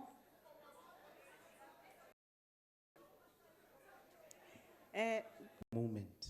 It's a substantial motion to which members are taking an opportunity to explain why, in their perspective, they think the president must step down. And we are arguing that this is the opportunity You are not to say allowed to utter unparliamentary statements in the chamber on the pretext that it is in motivating your point. That is why Honorable Maimane accepted to withdraw. Can you please, when you have raised your hand properly? I now recognize you, Honorable Malema. Honorable Speaker, the whole country can see that you have a problem with me. What problem? And Chief Whip, don't do that because you stood up without raising a hand and you spoke and she never did that to you. You are a Chief Whip who's supposed to be guiding on how we should do Honorable these things. Malema, raise your point. The point I'm raising, Honorable Speaker, I'm asking, and it's not a decision that you can take now. The statement you made about the ruling of the Constitutional Court and how the court's decisions affect us can be misinterpreted, and at an appropriate moment, please find a way of clarifying that. All right. The second point I'm raising is that Honorable Sonti, when she says Amashangan, and this is my experience, is that she doesn't refer to a Tsonga or Shangani speaking people. When they say Amashangan, they are referring to foreigners. She's saying you are selling toilets to the foreigners. I had a problem with that. I addressed in a community in Gauteng where they said people are giving Amashangan houses here. And I said to them, what do you mean by Amashangan? And they were saying, we're referring to foreigners. They are giving houses to foreigners. So it's a language commonly used by ordinary people. You won't know because you don't interact with ordinary people. Honorable Malema, that is a point of view, that is an interpretation, and I really want to proceed to allow Honorable Nkomo to make her input. Thank you very much, Honorable Speaker. I just wanted to inform the Speaker that 10 seconds had been taken away from my time. I just would like it to be The table brought back. staff must please give her back her 10 seconds. Thank you, Honorable Speaker. Since taking office in 2009, President Zuma has given strong direction on some issues, but on others, our president has lacked the political will to lead. He has spoken from both sides of his mouth and led with ambiguity, if not indifference. This has created a deeper problem for South Africa, for the president has set the example for his administration. Coupled with the absence of accountability, the door to corruption and a breakdown in government. Under the president's watch, South Africa has begun to experience excessive delays in service delivery, threats to foreign direct investment, escalating criminality, and the burden of government. we are faced with social, political, and economic instability. In response, the president has preferred rhetoric over action, and government follows the lead by talking more and delivering less. The expanded public works program is a prime example. There are constant reports of people being forced to join the ANC before being considered to work opportunities, yet no investigation is done. Such blatant corruption is antithetical to democracy, but democracy cannot thrive under this administration. That has been proven by Nkandla, but our president denying any measures responsibility for the gross misuse of public funds spent on his home, despite his own cabinet being in charge of the whole process. There is no place for ambiguity or Nkandla. The public protector made it clear that the president unduly benefited and must pay back a reasonable portion of the cost to the state.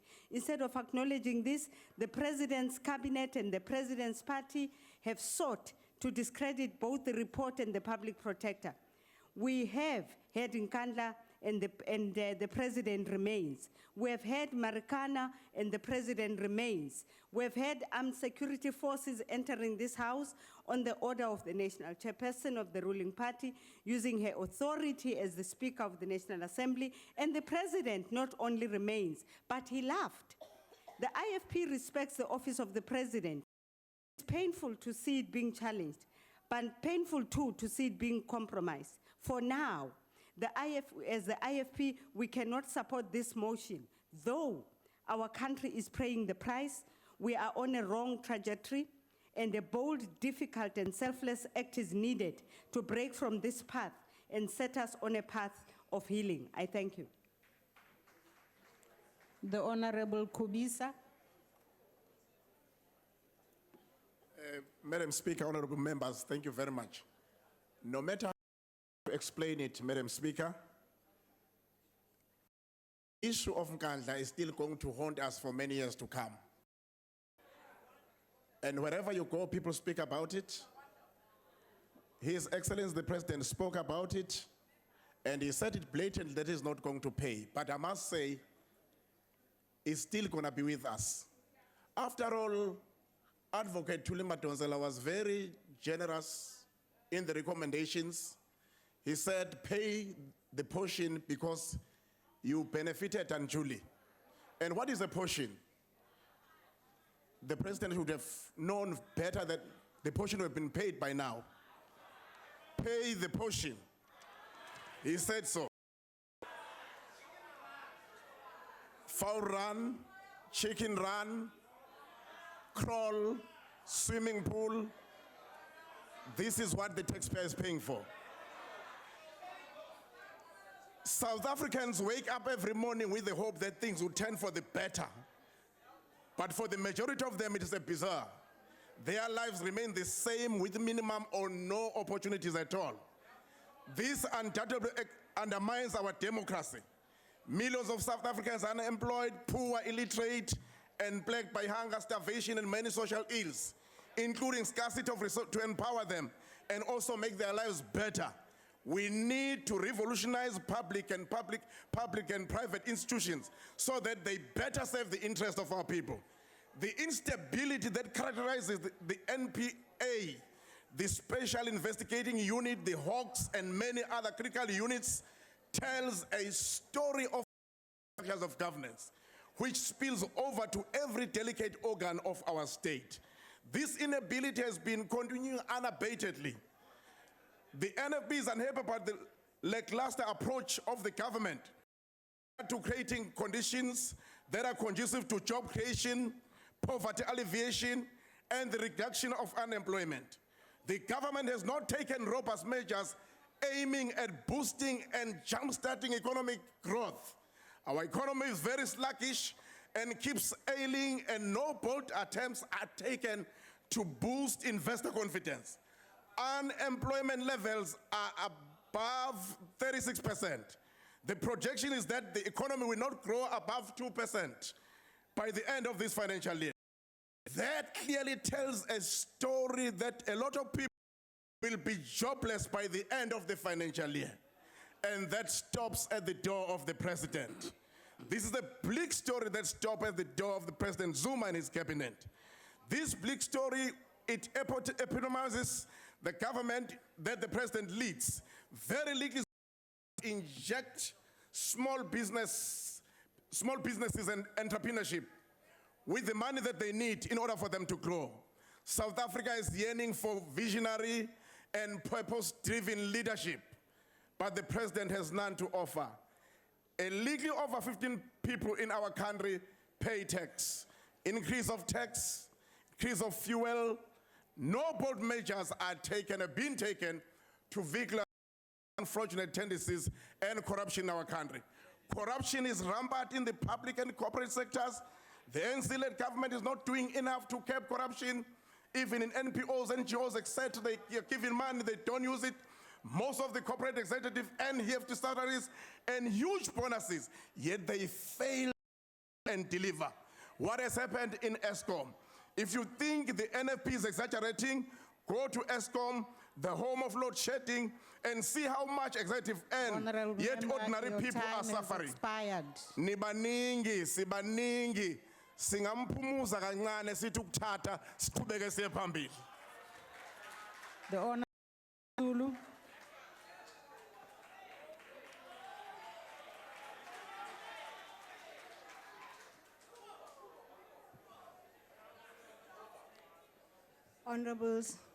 Honorable Speaker, honorable members, John Milton, in his poem entitled On His Blindness, meditates on his own tragic loss of sight.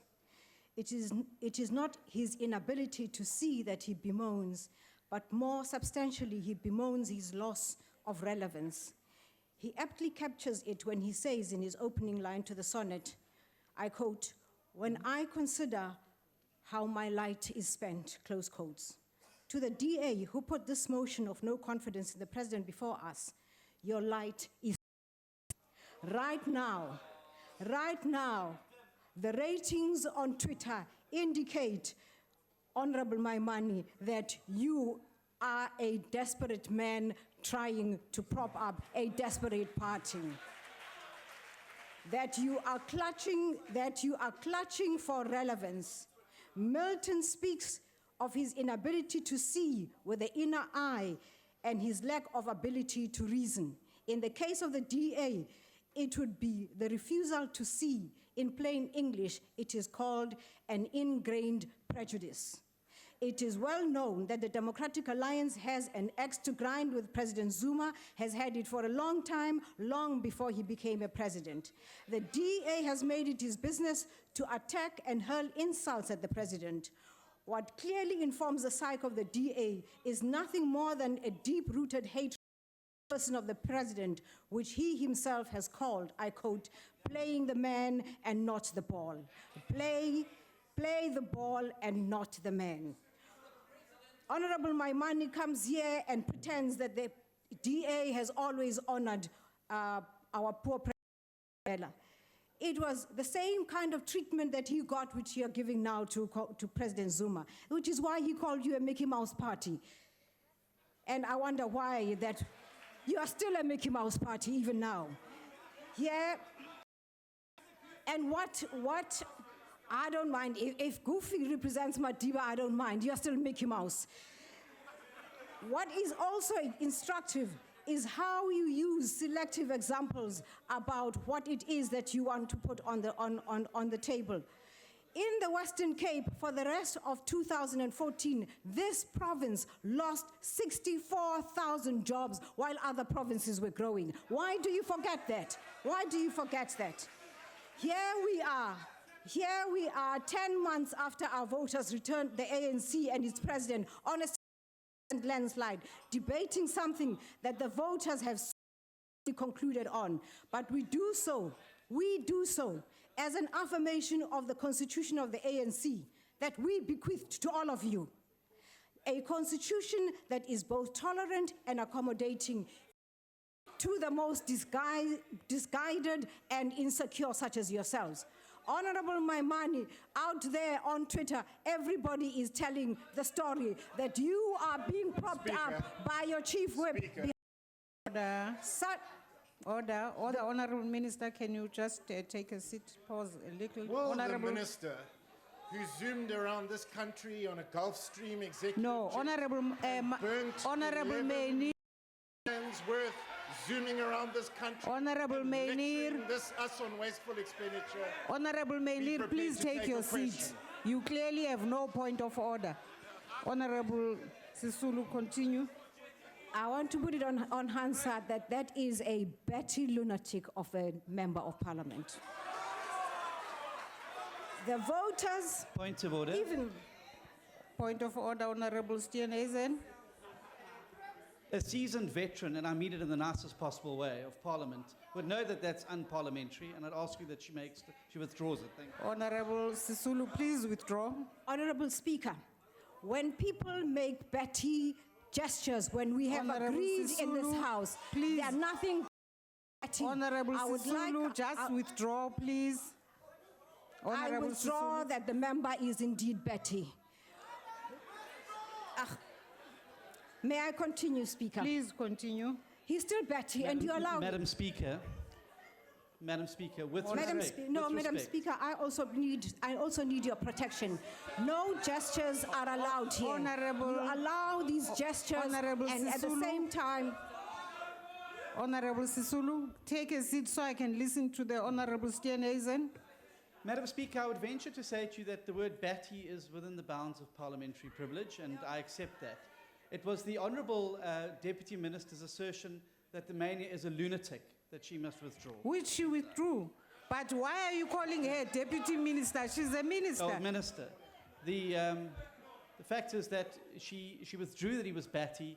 She didn't withdraw the fact that she called him a lunatic, and I asked that she withdraws. Honorable Minister, I thought you withdrew lunatic because that's what is unparliamentary. Honorable Speaker, may I request you, please? A lunatic from those people who behave like bats, and therefore I would call them Betty. Honorable, please May I please continue. Continue now. This is a... Members are lunatics here. Honorable Dozi, Unconditional. I'm satisfied, Honorable Dozi, that the... Speaker. Please restore the minutes that are missing. On a point of order, Speaker. What's the point of order? Speaker, I have noted signs of respect for the member that is standing and raising the point of order. And point number 2, I have noted last week you asked the President to withdraw and he didn't clearly hear you. And now you are asked again, the Minister to withdraw, and she didn't want it to... It is very important. It is very important. You earn our respect. If, therefore, you make a ruling that the minister should withdraw the word lunatic, she can then obey your rulings knowing that you will be impartial on the question.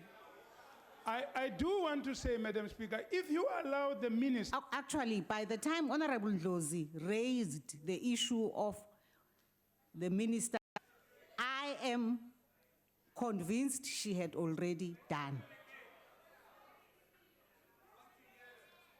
She had already withdrawn.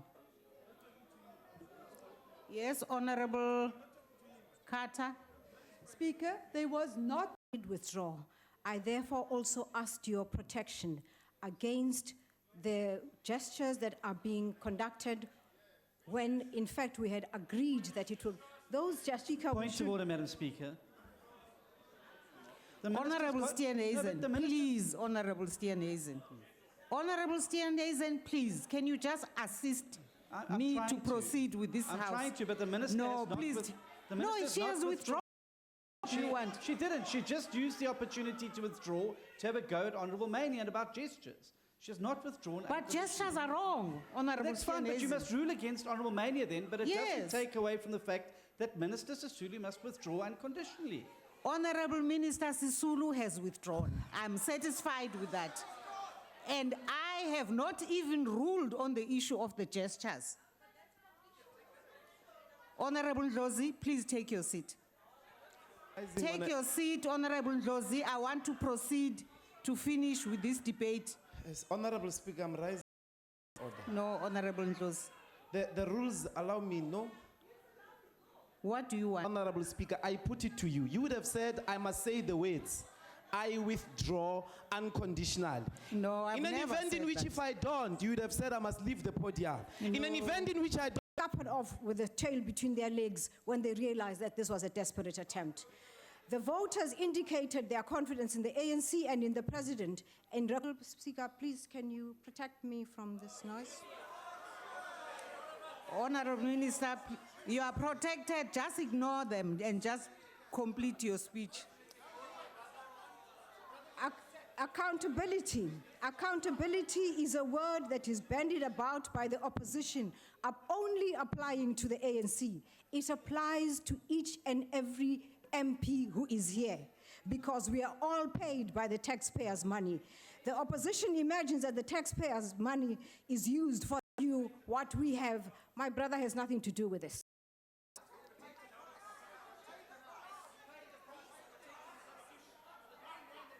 Or where that wife comes from. So I would like him to refrain from that.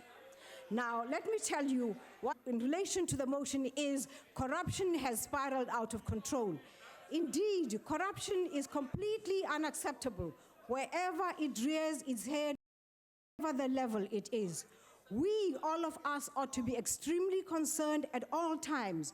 We in the ANC have expressed ourselves and our concern about this matter and have highlighted it, is that corruption is a societal and can only be solved by all of us dealing with it decisively.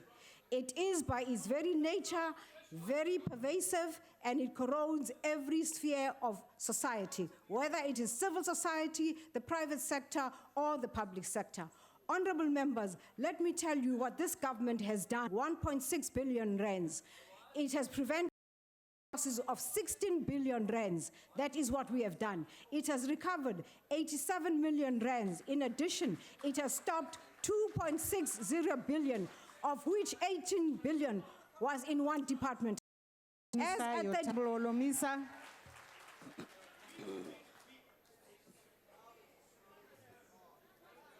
Fanning the flames is the fact that not only is President Zuma at the center of this mayhem, in many instances, he is actually the cause. In fact, over the past decade, millions of taxpayers' monies have been spent trying to ensure that President Zuma never... Dan is dit ook baie duidelik dat die president gekies word deur 'n geheime stemming, nie deur die ANC nie. En juis daarom, agbare is die president verantwoordelik, woordbaar en het hy sy verpligtinge teenoor die nasionale vergadering. Dit is wat dit behoort te wees. Daar's 'n leemte in die grondwet, in terme van artikel 102.2, wat sê dat as daar 'n mosie van wantroue bespreek word, dat dit nie ook in geheim is nie. Want hy's nie hierson nie. Daar was 'n debat in hierdie raadsaal gewees oor sy vriende wat ongemagtig op. The title is The Runaway Bride.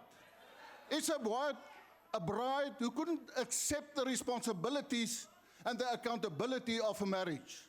And on her wedding day, she ran away, the runaway bride. In South Africa, we have a runaway president. He runs away.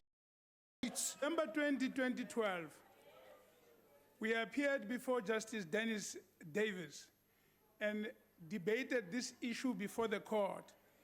It was the case of the ruling party that a motion of no confidence in the president is frivolous, supported by facts.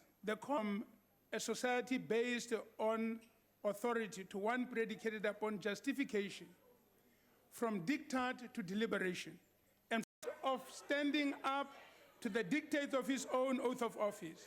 Secondly, by creating a mountain of debt, which is now at 47% of the different arms of the police fighting rather than fighting criminals who are terrorizing the nation and hopelessness. For these reasons and for so many others that I do not have time to deal with today. Madam Speaker, the ACDP would like to remind the House of the straight-talking US President Harry S. Truman, who had a sign on his desk with this inscription. Budget speech, very disappointing economic growth projections of 2% were announced. South Africa, we know, is caught in a low growth path.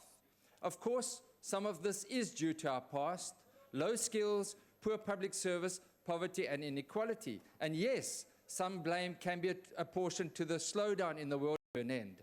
To cite two straightforward examples, the President has blamed the ESCOM crisis on apartheid and the Nkandla perceptions on the media.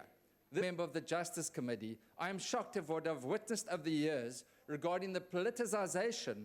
One of his allies, your neck will be on the block. Now we're dealing with corruption, and the head of corruption accountable to Parliament.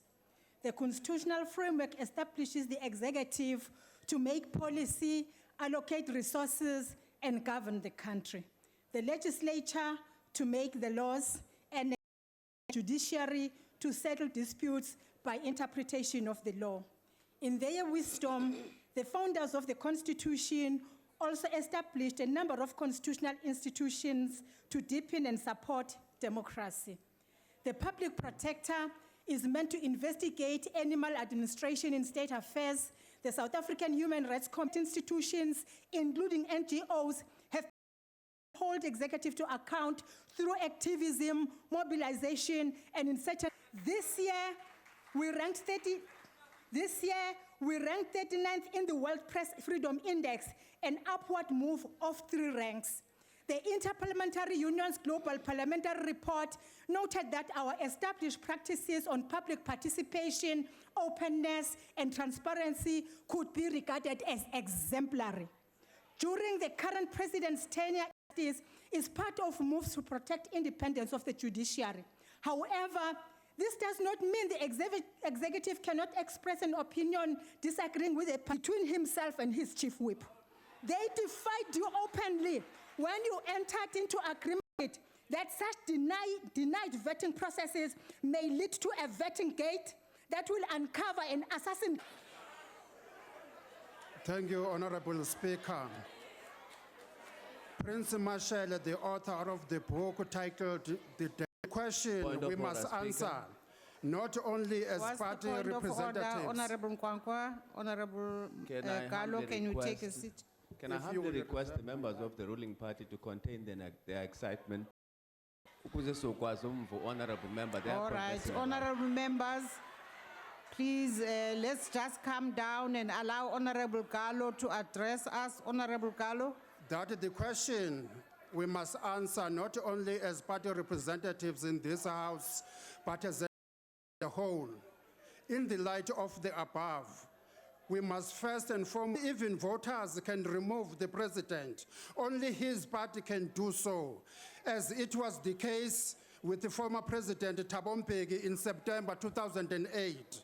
Honorable Speaker, how can one be so sure that she is doing well for the masses of this country when passing a vote? Electoral system needs to be changed, and a system that will allow the direct election of the president by the people and be put in place, a president, SAPC, so on and so forth, with the aim of controlling these state organs for narrow political wishes. The present system is flawed because it allows the ruling party bosses to instruct their members on how to behave in the legislatures, which... Proceed, Honorable Tlawama. Honorable Speaker, Madam Speaker, I want to say it has to be known that, Speaker, I just want to emphasize that when we withdraw our motion, we did not withdraw it because we were afraid our tail were between our legs. We withdrew because we have a case. We have a case on the case of the 11th of May. All I need to tell you, Honorable Speaker, is that the Zuma presidency epitomized poverty. Afraid of is comradeship more important than our people and country.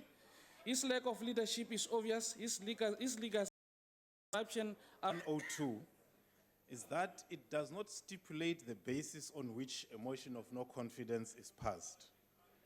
This can very well lead to motions like this one are politically denigrating.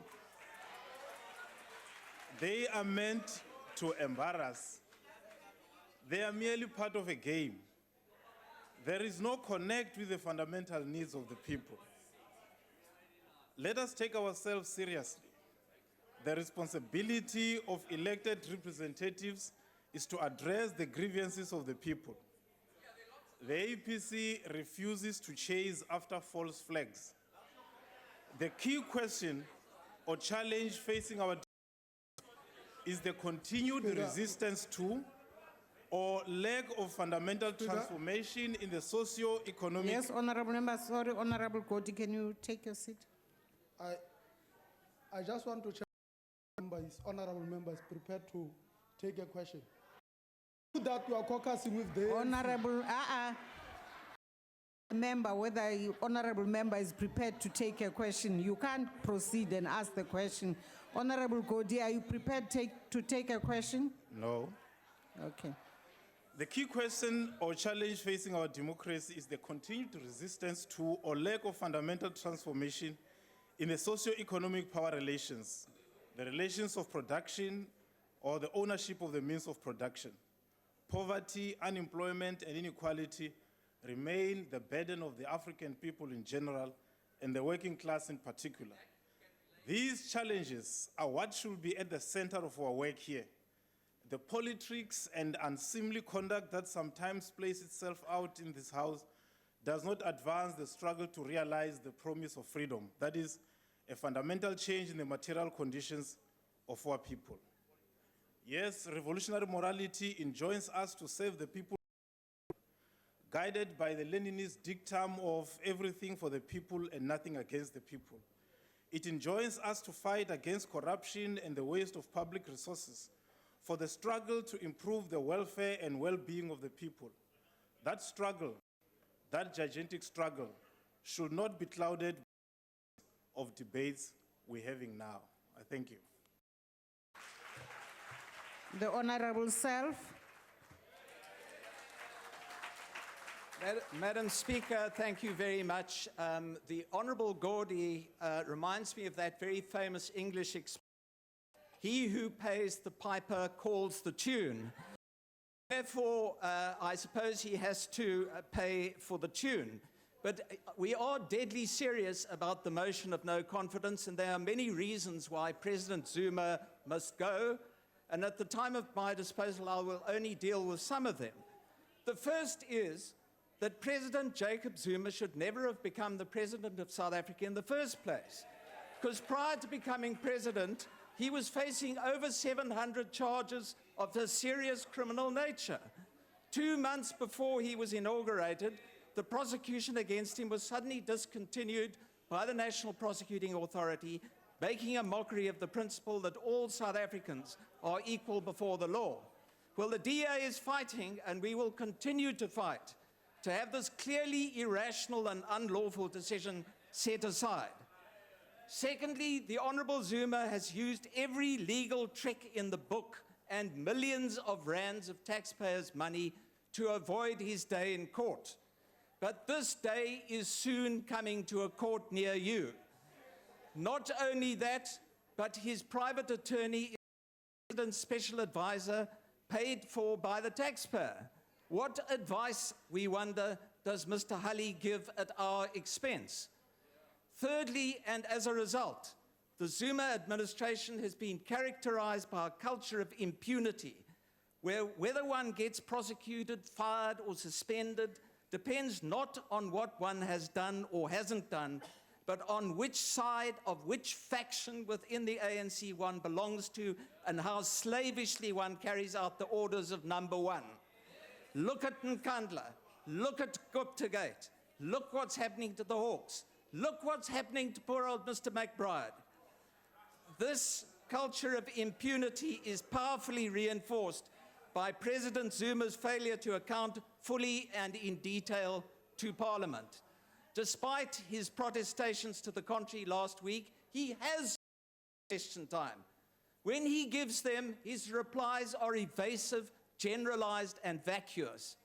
Under his watch and with his encouragement, his government has allowed jamming devices and riot police to be introduced to Parliament. He is creating an authoritarian state in South Africa and presides over it with all the ruthlessness of Vladimir Putin and all the sleaze of Richard Nixon. Fourthly, this sorry state of affairs has become possible because President Zuma has appointed or intends to appoint key people in his administration as a result not of their abilities, but because of their loyalties to him and his faction of the ANC. Examples include the COO and acting CEO of the SABC, Mr. Claudio Motsoeneng, the former NDPP advocate Menzi Simelane that we had to get thrown out by the Constitutional Court, and Mr. Vuma Mashinini, due to be parachuted directly from President Zuma's office into the Electoral Commission. But most seriously, the President has quite simply failed in his duty to lead.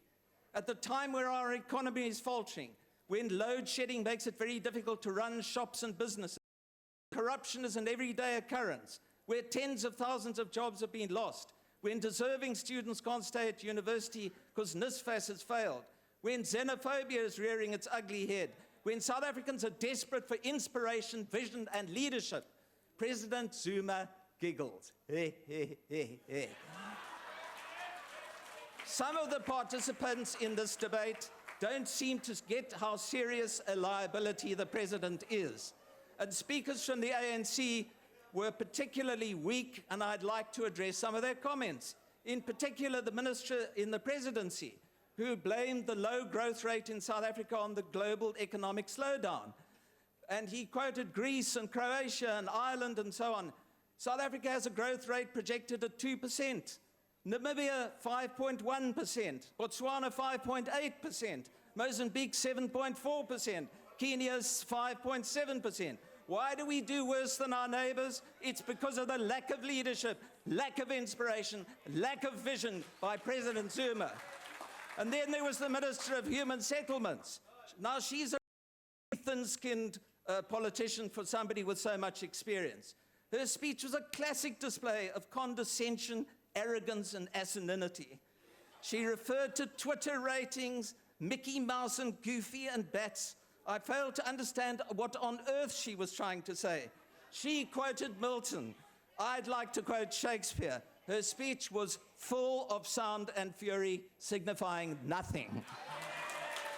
And then my friend, the Honorable Cindy Chikunga, who I'm afraid I got lost with all the gates, but I noticed that in all the speech that she made not one word of defense of President Zuma. But I'd actually like to address myself directly to somebody who didn't take part in this debate, to the Honorable Jeremy Cronin. Now, the Honorable Cronin lectured me as a first-year student at UCT. And early in my second year, he was detained and eventually convicted for what were then described as offenses against the state. He paid a terrible price for his belief, and I admire him for it. The Honorable Cronin ignited in me an aspiration that South Africa could become a nation united in its diversity, and in which everything that was rotten and evil in the apartheid regime could and would be overcome. Now, the very direct question that I would like to put to the Honorable Cronin is what we have now what you struggled for? Did your sacrifice justify the spawning of a new regime which, in most respects, is indistinguishable from the old? When you look around and see failure, greed, nepotism, corruption, tender fraud, aren't you sickened to the core? I know you are. And for every one of you, there are 10 other decent members of the ANC who are likewise appalled in what, in so short a time, our nation has become. You and the others you represent know that President Zuma is quite simply his office and must go quickly for South Africa's.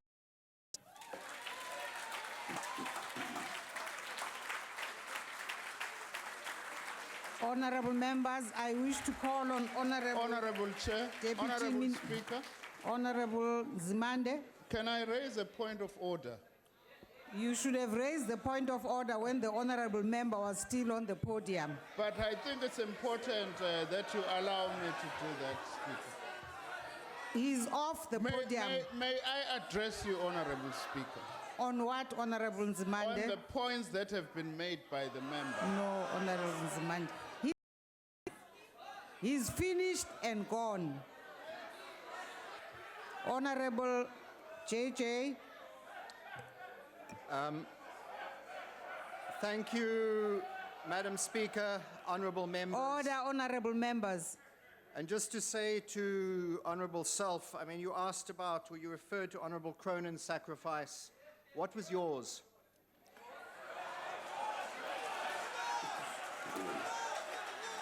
Less than a year ago, on the 7th of May 2014, Order, the honorable people of South members. Africa went to the polls to vote for the party of their choice to govern South Africa. 18,650,000 South Africans cast their votes, which represented 73% of registered voters.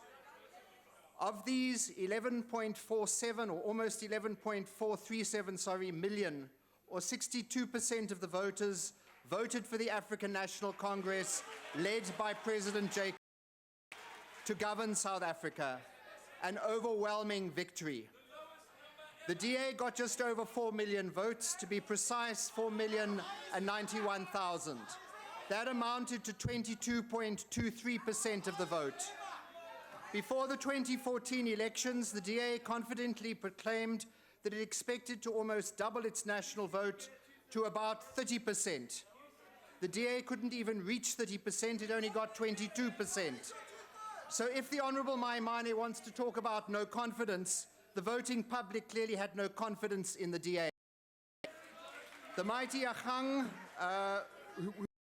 previous motion only got 52,000 votes, 0.28%.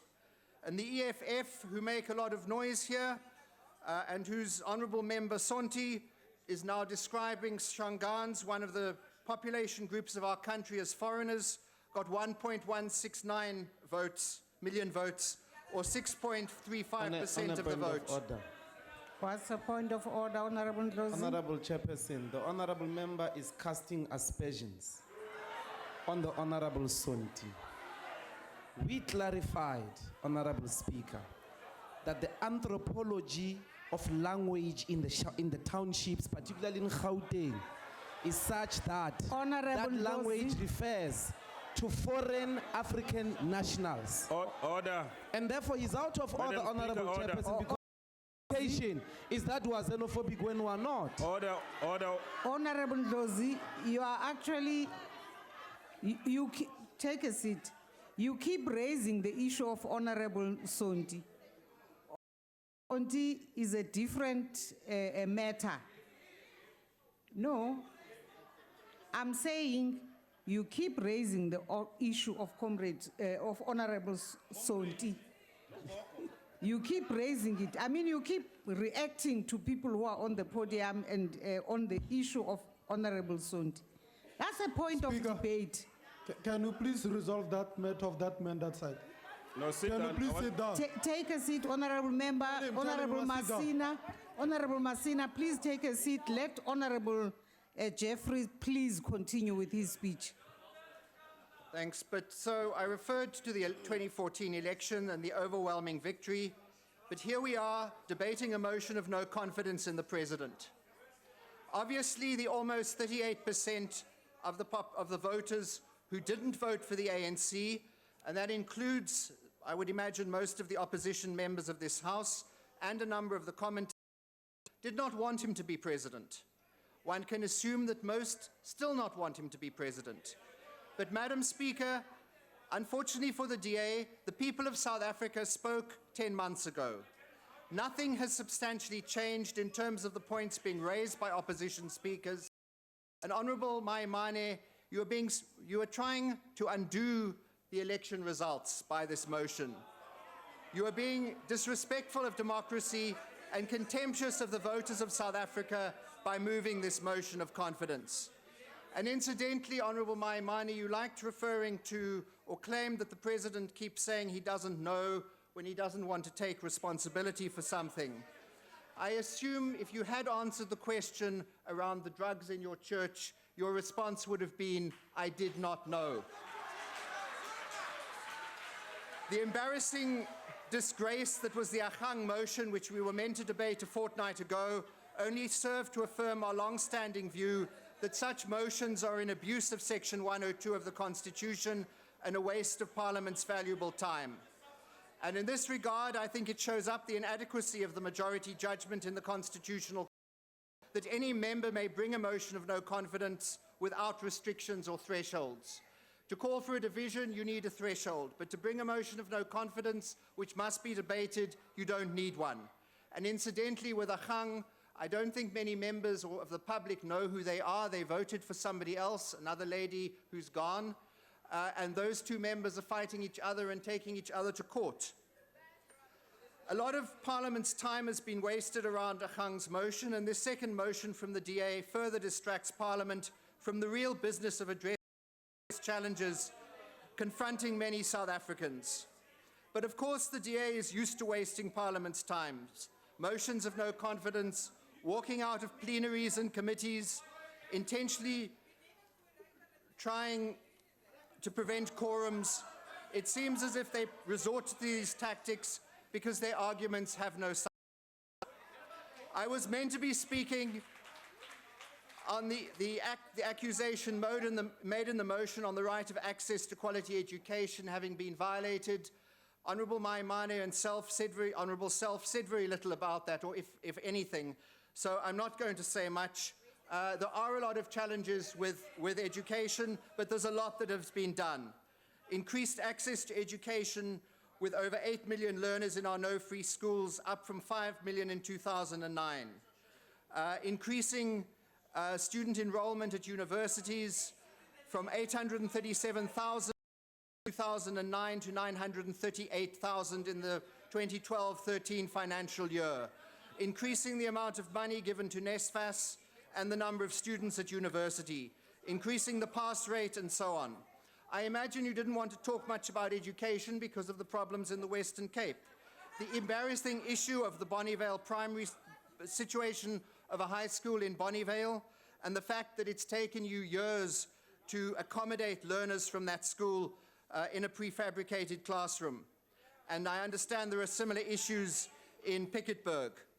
The fact is that there are 10,500 in the Western Cape who haven't managed to secure a place in school for the 2015 academic year. And I understand, and while this is going on, as the DA, you are closing schools in the poorer areas while keeping them open in the richer areas. And then there's the issue of you're paying more money to the richer quintiles. So those are all issues that one could speak about. On the issue of disobeying the public protector, I mean, I really wish you would read the judgment of the Cape High Court in the case of the Democratic Alliance, that's yourselves, versus the SABC, and the finding that of the public protector, the fact that the findings of and remedial action taken by the public protector are not binding, although it doesn't mean that these findings and recommendations and remedial action are mere recommendations which an organ of state may accept or reject. But the public protector findings are not being ignored. Parliament, the President, and the SIU are all applying or have applied their minds. So please don't distort the facts to grab headlines. On the issue of whether you can say stealing the money here or the President stole the money, I wish you would also read the judgment in that SMS case. It related to freedom of speech during an election campaign and contrasting it with the Electoral Act. Parliament has different rules for what you may say and how you may put forward criticism. As far as the politicization of law enforcement agencies raised by the Honourable Swart, well, look, I mean, firstly, the Scorpions were disbanded not under President Zuma's watch as president. The issue and also nobody, Honourable Swart, because we were on the committee together, could actually say how the Khampepe recommendations could be implemented. And incidentally, Honourable Self, as far as the issue of the President's corruption charges, remember that they were thrown out of court by two separate High Court judges. So good luck with your case. Madam Speaker. Yes, Honourable I rise on Member. a point of order. What's the point of order? I propose that we must rule out of order to use the name Jacob Zuma, stealing and corruption in the same sentence. Because in Honorable, terms of your ruling, in no, terms of your honorable member. earlier ruling, it's wrong to No, honorable it's wrong member. to use the Please president, take a seat. his name, and those words in the same sentence. Can you please rule on that? Please take a seat. Honorable Maimane, you accuse the president for showing disdain for parliament. But it's you who are showing disdain for parliament by bringing this motion of confidence in the president and wasting parliament's time. If the rules allowed it, I would have loved to have proposed a motion of no confidence in you as leader of the opposition, lack of leadership. But actually, it wouldn't be worth the time. Another example of the contempt that the DA under your leadership is showing is the way you frustrate the passing of important bills by sending most of your members out of the House when you call for a division, and thus depriving the House of a quorum. Order. Ministers honorable in members. particular cannot be in the House all the time as they are running departments which are based in the executive capital. Don't scream. All you are doing is providing a good argument Don't as to why the scream, honorable executive member. and legislative capitals should be in the same place, and therefore why Parliament should move to Gauteng. What did the delaying of the passing of the Division of Revenue Bill achieve? If it was not passed, provinces would not be able to receive Point any of order. money. What's the point of order, Honorable The point of order, Stianism? Madam Speaker, is that even if the DA was in the House, the ANC only had 183 votes. They wouldn't have been able to pass DORA. It's their fault that DORA didn't pass, not the opposition's. Honorable member, your chief whip is on the floor and you are screaming. How do I hear your chief whip? Honourable member, proceed. the Honourable Steenhuisen knows that if the DA hadn't sent their members out, there would have been a quorum. All you're doing is providing a good argument as to why the executive capital and legislative capital should be in the same place, and therefore should move to Gauteng. The delay has just increased the pressure on the National Council of Provinces. But I think the best example of where your party stands is the statement by your honourable member, the Honourable McLachlan, at this very podium. On when talking about the economy, he said that South Africa's problems didn't start in 1652, but in 1994. In other words, colonization wasn't the problem, democracy was. As the leader of the country, the president is excellently discharging his responsibility of providing political leadership and strategic direction to the country. Parties can table as motions as they Honorable wish. Jeffries, your time has expired.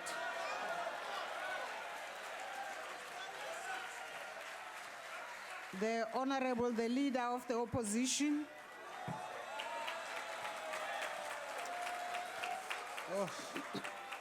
Thank you, Speaker. I really can see why the Honorable Jeffries remains a deputy, and it would save us a lot if he stayed that way.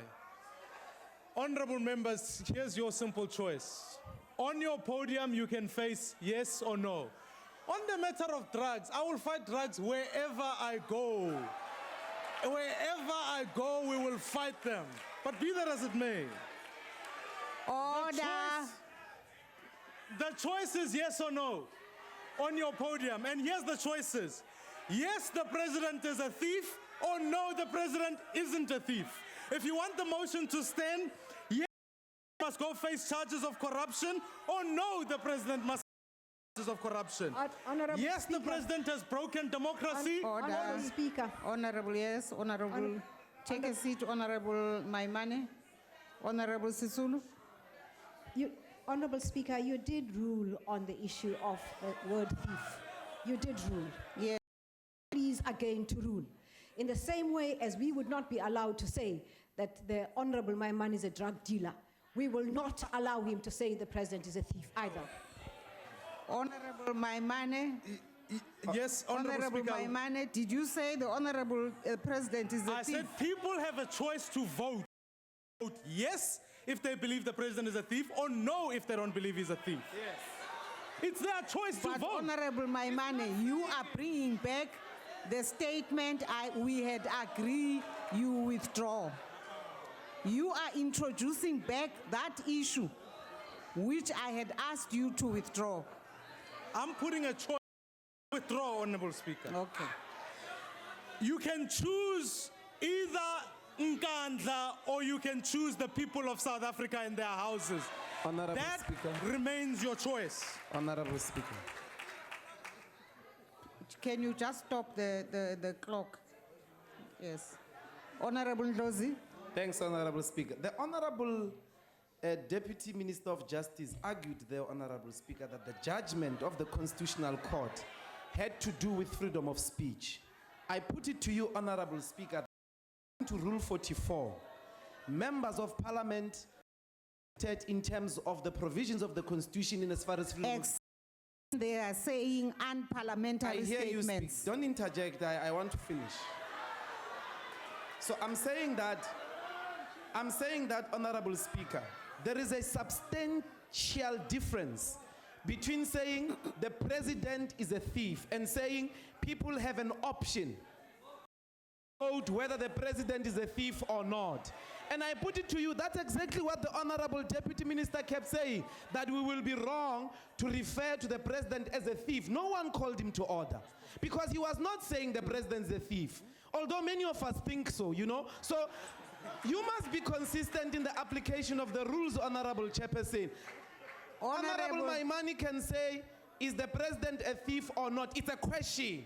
Honorable and it's Ndlozi. substantially different. Honorable Ndlozi, I've heard you. Please take your seat, and I don't take your point.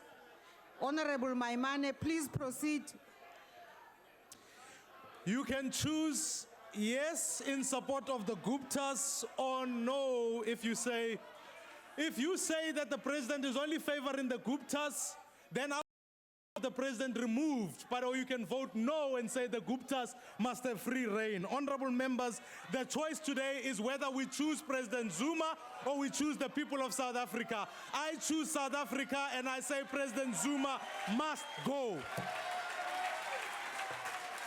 Order. Honorable members, that concludes the debate. I now put the motion. Honorable Speaker. Yes, Honorable Mulder. I'm rising on a point of order. What's the point of order, Honorable Mulder? Honorable Speaker, the Honorable President is elected in the House after the election in terms of Rule 8 of the rules that says that he's elected by the members of the House. Yes. And then it refers to Section 86(1) and 2 of the Constitution. Now, the motion of no confidence brought today by the Leader of the Opposition is in terms of Section 102(2) of the Constitution. Yes. And that section says the following. If the National Assembly, by a vote supported by a majority of its members, passes a motion of no confidence in the President and the other members of the Cabinet and any Deputy Minister must resign. Yes. Now, the Honourable Speaker is that the 4 speakers on behalf of the all have a direct vested interest. 2 ministers and 2 deputy ministers were the only speakers that came to the rescue of the President. We did not hear from a single ordinary member of this House. Honorable Mulder, all the speakers who spoke for the ANC are members of this parliament. I now wish to put the motion, honorable members. Are there any objections? Honorable Ndlozi, I'm proceeding to put the motion. Respectfully, Speaker. What's the issue? We want to put it to you that the correct interpretation of the constitutional clause the Honorable Moon read, its implications are that all who are hired and serve at the pleasure of the President must not vote.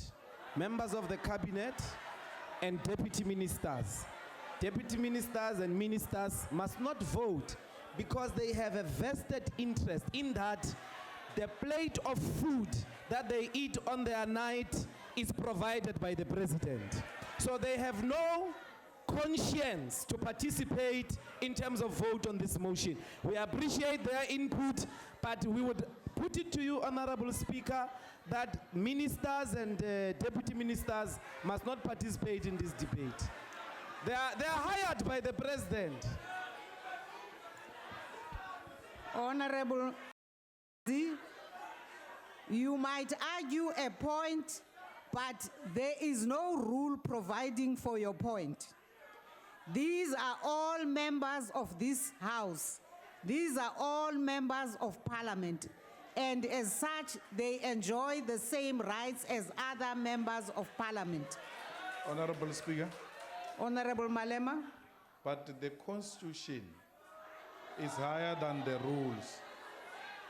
And the Where does the Constitution say they must not vote? It says that if the president leaves, they will have to leave. And it has got a direct implications on them.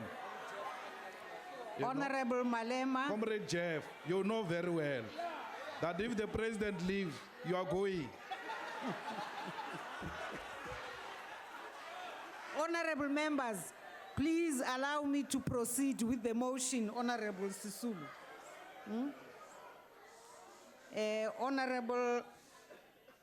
Honorable Buthelezi.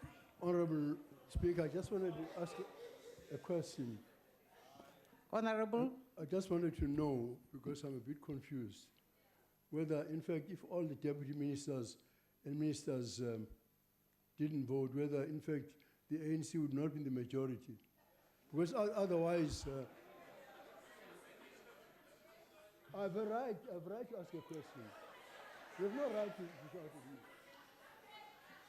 Because this reminds me of a book I read when I was young by Swift, Gulliver's Travels, where there were professors who were busy changing feces into original food.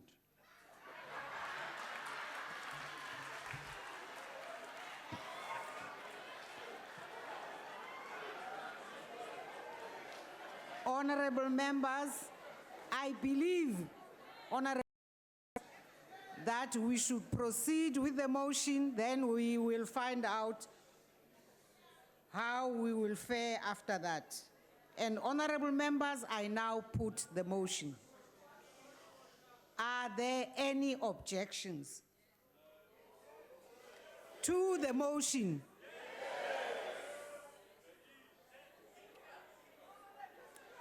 I now put the question. Those in favor of the motion will say aye. And those against say no. I think the noes have it. Madam Speaker, Honorable Steenhuisen. in terms of the rules, the Democratic Alliance calls for a division. The division has been called for. The bells will be rung for 5 minutes.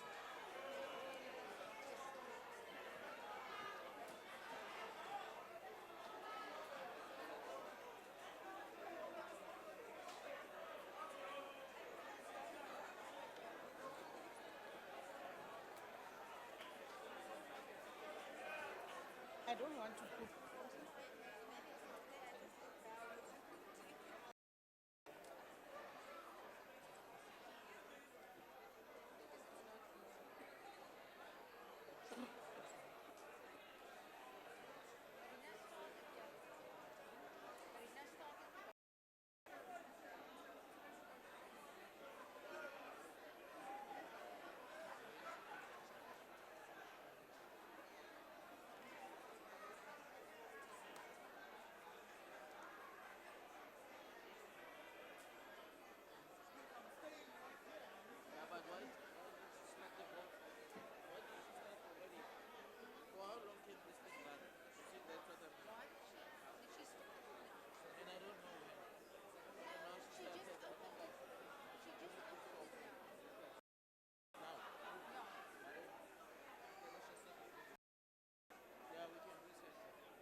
Order, honorable members, can we take our seats?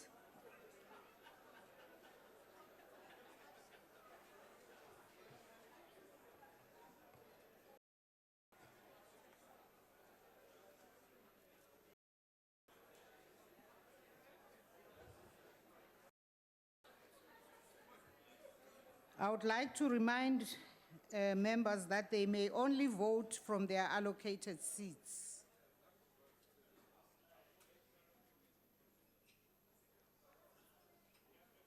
When requested to do so, members must simply indicate their vote by the appropriate button below the yes, no, or abstain signs.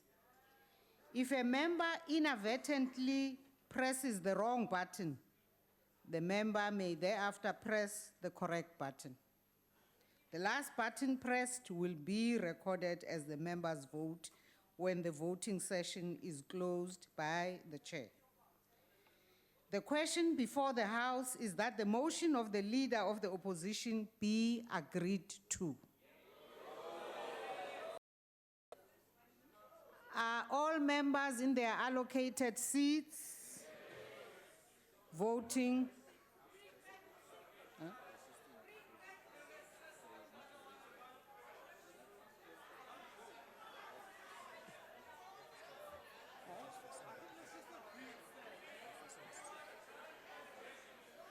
Order, order.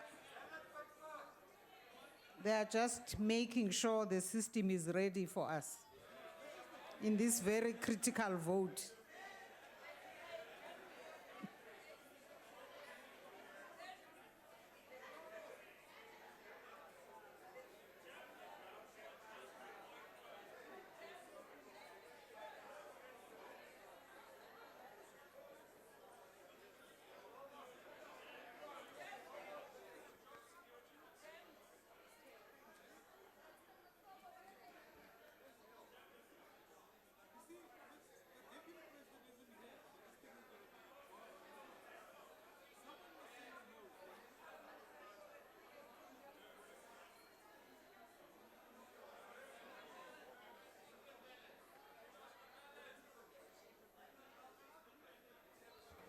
Madam Speaker, in the absence of the technology, can we use a secret ballot? I think it'll be quick.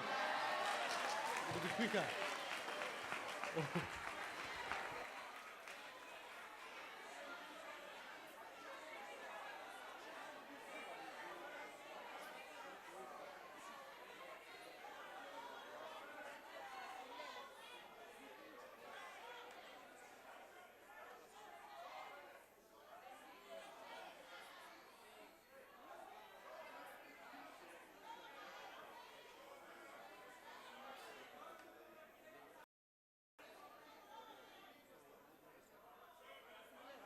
Honorable Speaker, the ANC moves for a show of hands. Honorable Speaker, could you be so kind to We investigate? object to that plate, please. Ma'am, can you perhaps investigate whether the executive perhaps jammed the voting system?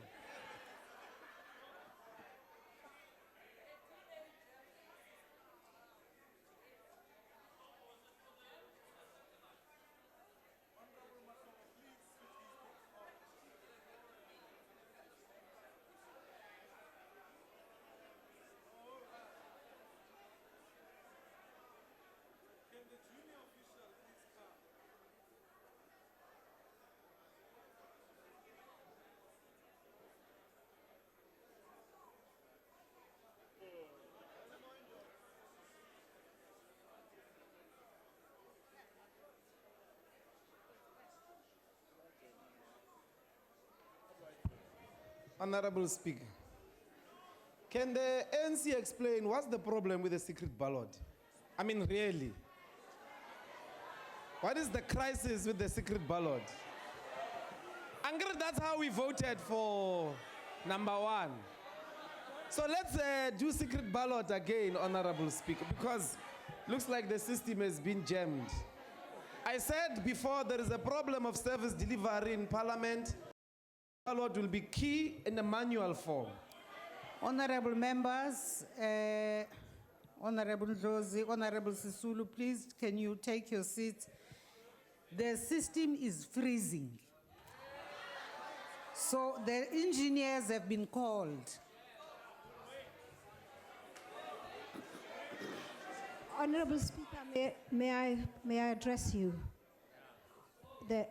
I wondered, Honorable Speaker, would it be possible for us to do the voting tomorrow? The President is going to be the President of this country until 2019. There is no hurry. We were able to do this with a division of revenue. We can still come back tomorrow. Point of order. Yeah.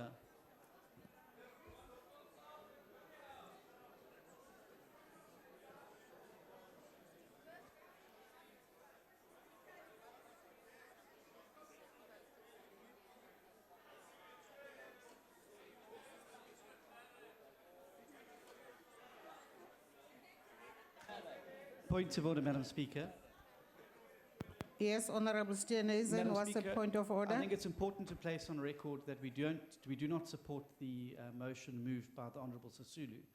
It's a big difference here. The ANC couldn't get members into the House to pass the DORA. We have a quorum in the House today, and therefore voting must take place. I suggest we wait a little bit for the system to boot up. Yes, Honorable Member, that's what we're doing. We're waiting. They are actually in the basement attending to.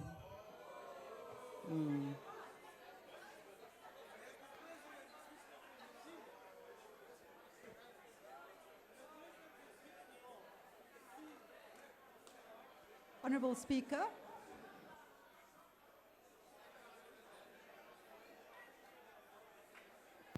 Honorable Carter.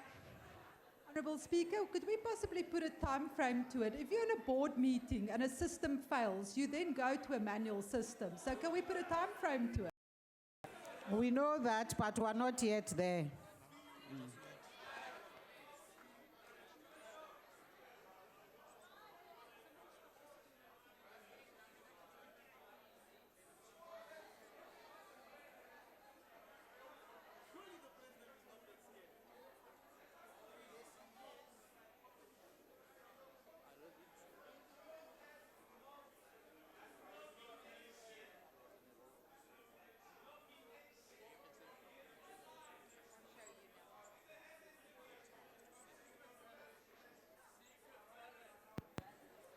Honorable members, we propose we suspend for 5 minutes and stay put. We suspend just to allow technicians to come in. But we stay put. You can rise so you can free your body, but let's stay in the house, we request.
Honorable members, can a few members just allow us to do a test? We just want to test.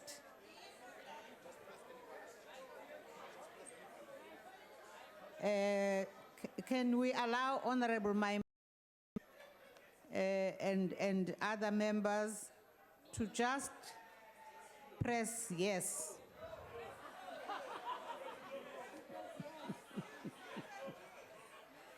That's how we vote, isn't it? We just want to see that it works.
Honorable members, we are now ready to resume the proceedings.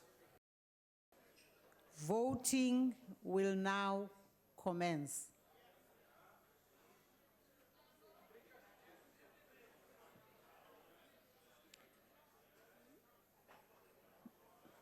Honorable, do you want to take your seat? Those, Honourable Speaker. yes, Honorable I thought Konchane. we were going to allow the bell to be run for a few minutes for those who are outside. For those who are outside, Mr. Speaker. Others are outside, Mr. Speaker. Are the members who are outside? We will. One of the members who's not equal to us is not here, so it's important to... We will ring the bells for 2 minutes.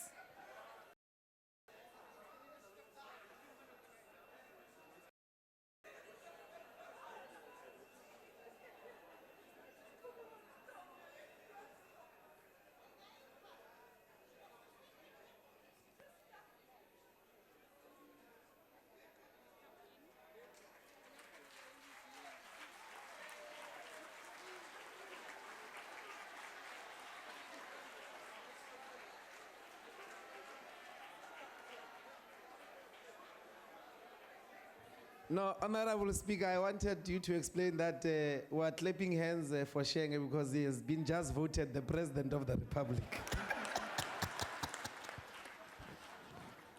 So he can go sit.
Again, honorable members, voting will now commence. Those in favor of the motion should press the yes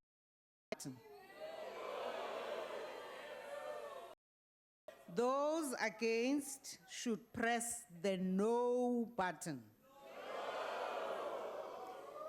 Those wishing to abstain should press the abstain button. Have all voted?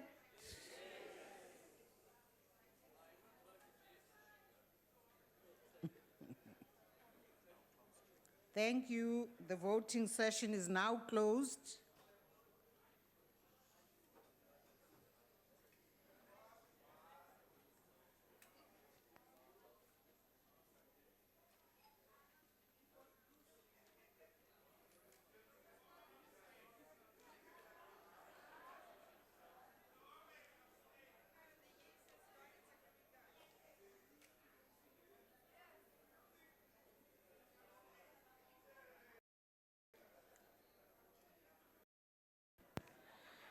The results of the division is as follows. Yes, 113. No, 221. Abstain, 8. The motion is therefore not agreed to. That concludes for the day. The House is adjourned.